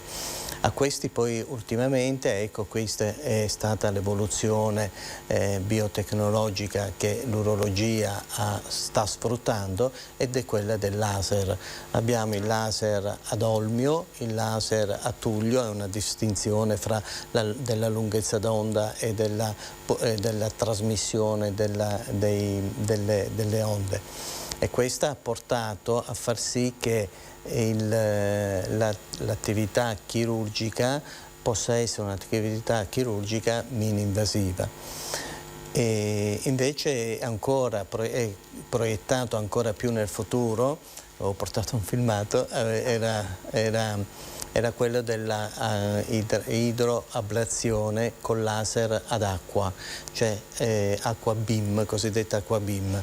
Cosa significa? Che viene sfruttato il cosiddetto laser ad acqua, un laser ad acqua che in certo qual modo esiste da tempo nell'industria del taglio del ferro e del vetro, ed è stato applicato in urologia.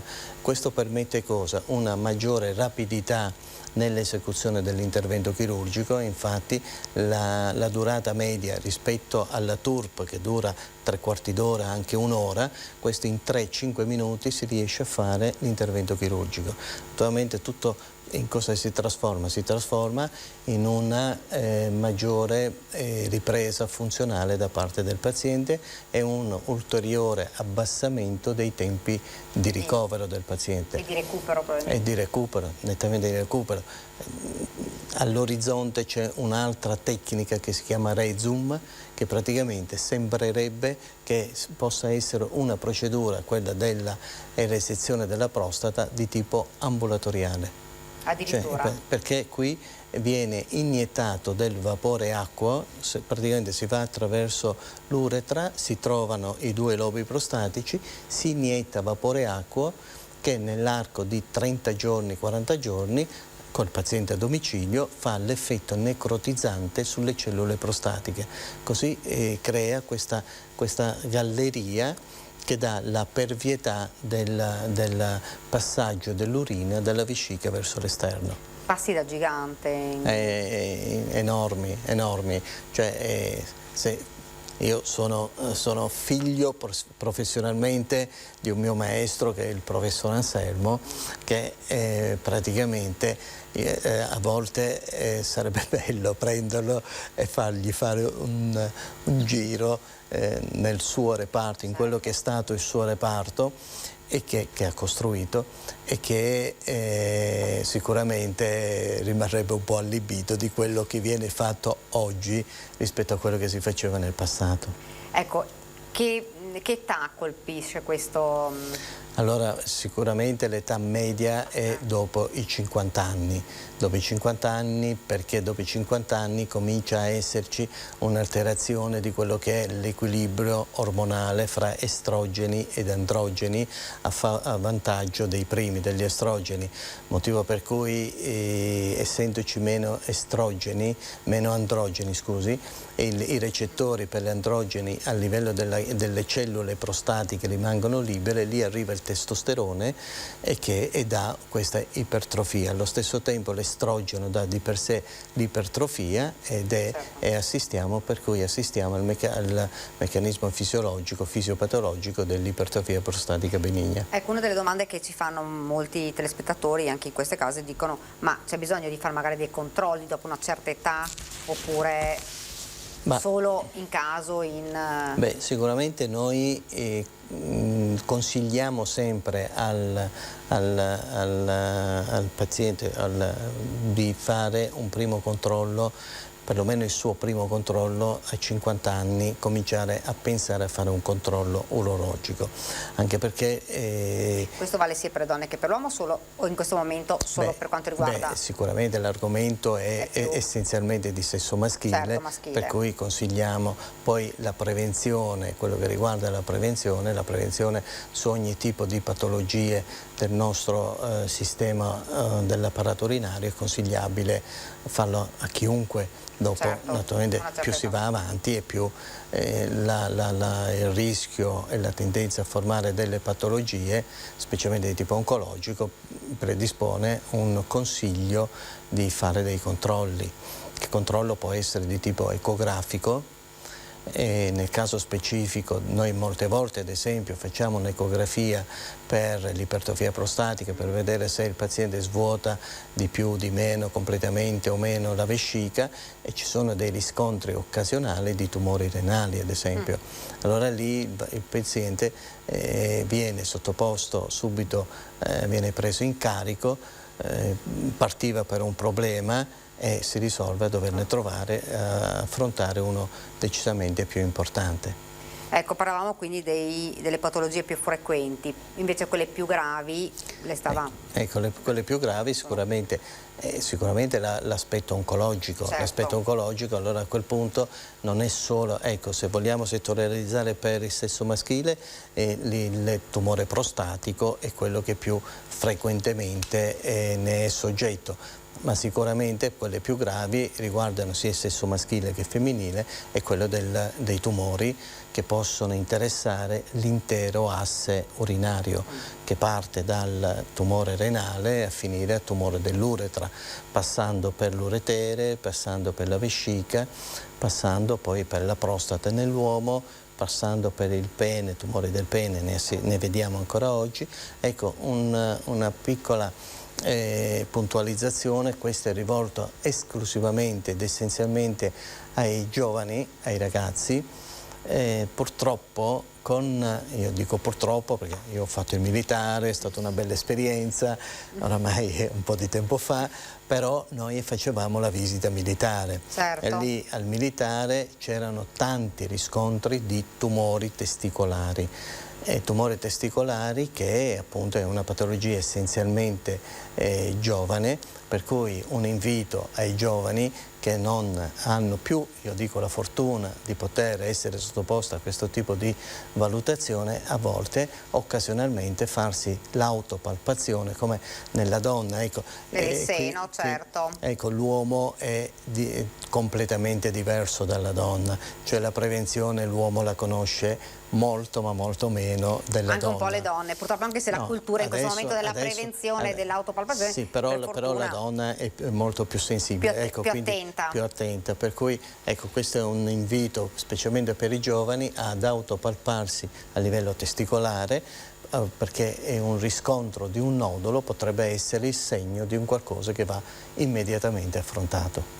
Ecco, parlavamo appunto dei tumori, insomma, i più gravi, e quali sono i sintomi? Adesso, il nodulo, lei diceva, però se no, ad esempio un tumore renale, quali sono i sintomi che la persona... Allora, sicuramente lì dipende dalla localizzazione, dalle dimensioni della formazione tumorale.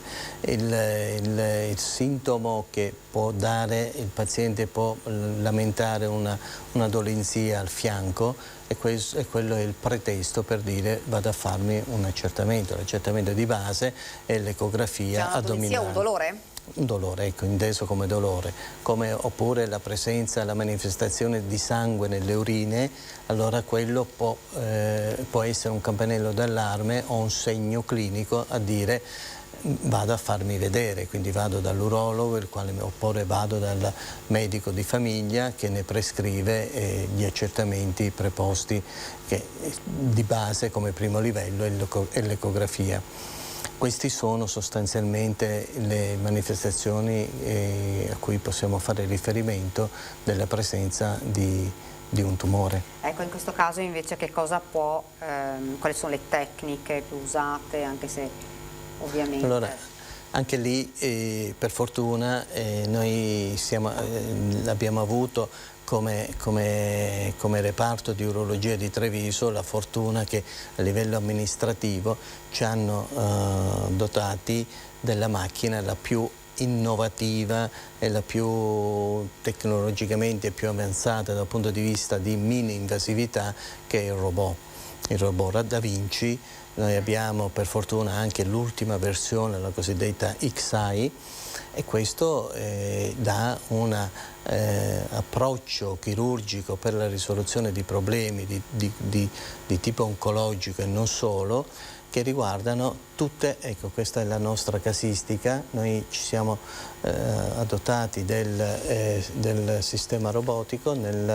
2014, abbiamo avuto un trend tutto verso l'alto. Ecco, il 2001 non l'ho messo 2020 non l'ho messo di proposito, se no avremmo fatto brutta figura. Per cui, 2020 è stato un anno, se penso. Se qualcuno fa notare il 2020 è di proposito, perché effettivamente non è valutabile, purtroppo. Certo. Non può rientrare in nessun tipo di casistica. No, assolutamente. E questo ci ha permesso di essere altamente mini-invasivi per quanto riguarda il tumore, ad esempio, della prostata, dove percentualmente abbiamo drasticamente ridotto le complicanze legate a questo tipo di intervento, che sono l'incontinenza urinaria nell'uomo e il deficit erettile.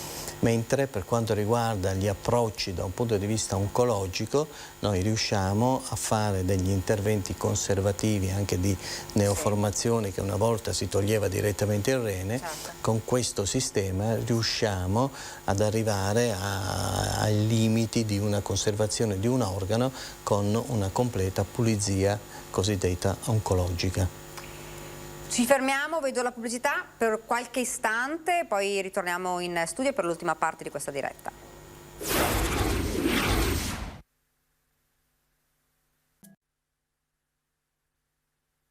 Siamo tornati nuovamente in studio e abbiamo subito una telefonata. Buongiorno. Buongiorno. Non mi sentono. Riesce a sentirmi? Buongiorno. Sì. Buongiorno, da dove chiama? Chiamo da Bazzola. Bazzola, dica pure. Sì, aspetti che abbasso il televisore. Sì, assolutamente questo. Sì, volevo chiederle, mio marito è stato operato dalla prostata totale. Prima ha fatto 2 volte la TUR e dopo ha fatto l'intervento totale perché c'erano delle cellule tumorali.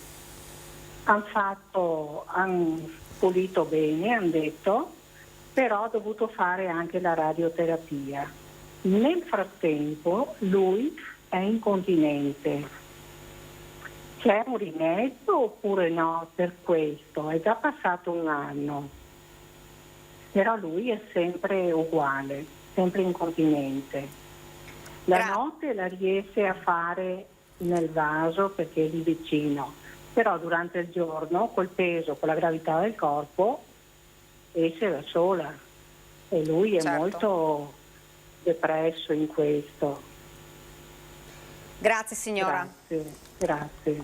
Allora, da un punto di vista orologico lei ha dato 2 informazioni per noi essenziali.